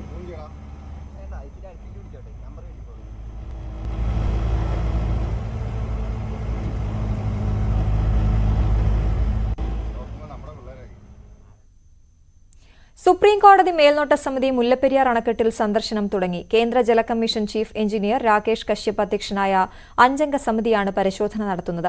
എല്ലാ വർഷവും ഡാമിൽ പരിശോധന നടത്തണമെന്ന സുപ്രീം കോടതി നിർദ്ദേശപ്രകാരമാണ് നടപടി. പ്രധാന ഡാം, ബേബി ഡാം, സ്പിൽവേ, ഗാലറികൾ എന്നിവയ്ക്കൊപ്പം വള്ളക്കടവിൽ നിന്ന് അണക്കെട്ടിലേക്കുള്ള റോഡും പരിശോധിക്കും. പരിശോധനയ്ക്ക് ശേഷം സമിതി കുമളിയിൽ യോഗം ചേരും. അണക്കെട്ടിൽ വിദഗ്ധ പരിശോധന നടത്തണമെന്ന ആവശ്യം കേരളം യോഗത്തിൽ അംഗീകരിക്കും. വർക്കല താലൂക്ക് ആശുപത്രിയിൽ ചികിത്സ തേടിയെത്തിയ ആൾ സെക്യൂരിറ്റി ജീവനക്കാരനെ ആക്രമിച്ചതായി പരാതി. കഴിഞ്ഞ ദിവസം വൈകിട്ട് 7:30 സംഭവം. മദ്യപിച്ച ആശുപത്രി അത്യാഹിത വിഭാഗത്തിലെത്തിയ യുവാവ് OP ടിക്കറ്റ് എടുക്കാതെ ഡോക്ടറെ കാണണമെന്നാവശ്യപ്പെട്ട് ബെഡിൽ കിടക്കുകയായിരുന്നു. ഇത് ചോദ്യം ചെയ്ത സെക്യൂരിറ്റിയായ കല്ലുവാതുക്കൽ സ്വദേശി ബിജുവിനെയാണ് മർദ്ദിച്ചത്. ആശുപത്രിക്ക് പുറത്തേക്കിറങ്ങിയ യുവാവ് തലയിലേക്ക് കല്ലെറിഞ്ഞതായാണ് പരാതി. ആശുപത്രി അധികൃതർ വിവരം അറിയിച്ചതിനെ തുടർന്ന് പോലീസ് സ്ഥലത്തെത്തി യുവാവിനെ കസ്റ്റഡിയിലെടുത്തു. അതിരപ്പള്ളി മോതിരക്കണ്ണിയിൽ കാട്ടാന ആക്രമണം. കാട്ടാനക്കൂട്ടം വ്യാപകമായി കൃഷി നശിപ്പിച്ചു. ഇലക്ട്രിക് ഫെൻസിംഗ് തകർത്താണ് ആനകൾ ജനവാസ മേഖലയിലേക്ക് ഇറങ്ങുന്നത്. 2 ആഴ്ചയായി മേഖലയിൽ ആനകൾ തമ്പടിക്കുന്നുണ്ട്. കൊന്നക്കുഴി ഫോറസ്റ്റ് സ്റ്റേഷനിൽ പരാതി അറിയിക്കാൻ വിളിച്ചാൽ ഫോൺ എടുക്കാത്ത സാഹചര്യമെന്ന് പ്രദേശവാസികൾ പറയുന്നു. തകരാറിലായ ഫെൻസിംഗ് പുനഃസ്ഥാപിക്കുന്നതിനും നടപടിയില്ലെന്ന് പരാതിയുണ്ട്. ഇനി ഇന്നത്തെ സ്വർണം വെള്ളി നിരക്കുകൾ. കവിത ഗോൾഡ് ആൻഡ് ഡയമണ്ട്സ് ഇന്നത്തെ സ്വർണം വെള്ളി നിരക്കുകൾ നിങ്ങൾക്കായി സമർപ്പിക്കുന്നത് wedding collections from Kavitha gold and diamonds. സ്വർണം 22 ക്യാരറ്റ് ഗ്രാമിന് 6590 രൂപ, പവന് 52,720 രൂപ. 18 ക്യാരറ്റ് ഗ്രാമിന് 5500 രൂപ, പവന് 44,000 രൂപ. വെള്ളി ഗ്രാമിന് 94 രൂപ, കിലോയ്ക്ക് 94,000 രൂപ. കവിത ഗോൾഡ് ആൻഡ് ഡയമണ്ട്സ് ഇന്നത്തെ സ്വർണം വെള്ളി നിരക്കുകൾ നിങ്ങൾക്കായി സമർപ്പിക്കുന്നത് wedding collections from Kavitha gold and diamonds. പകൽ വാർത്ത പൂർണ്ണമാകുന്നു. നമസ്കാരം. വിജയനായകൻ ഷാഫി പറമ്പിൽ വഴിവക്കൽ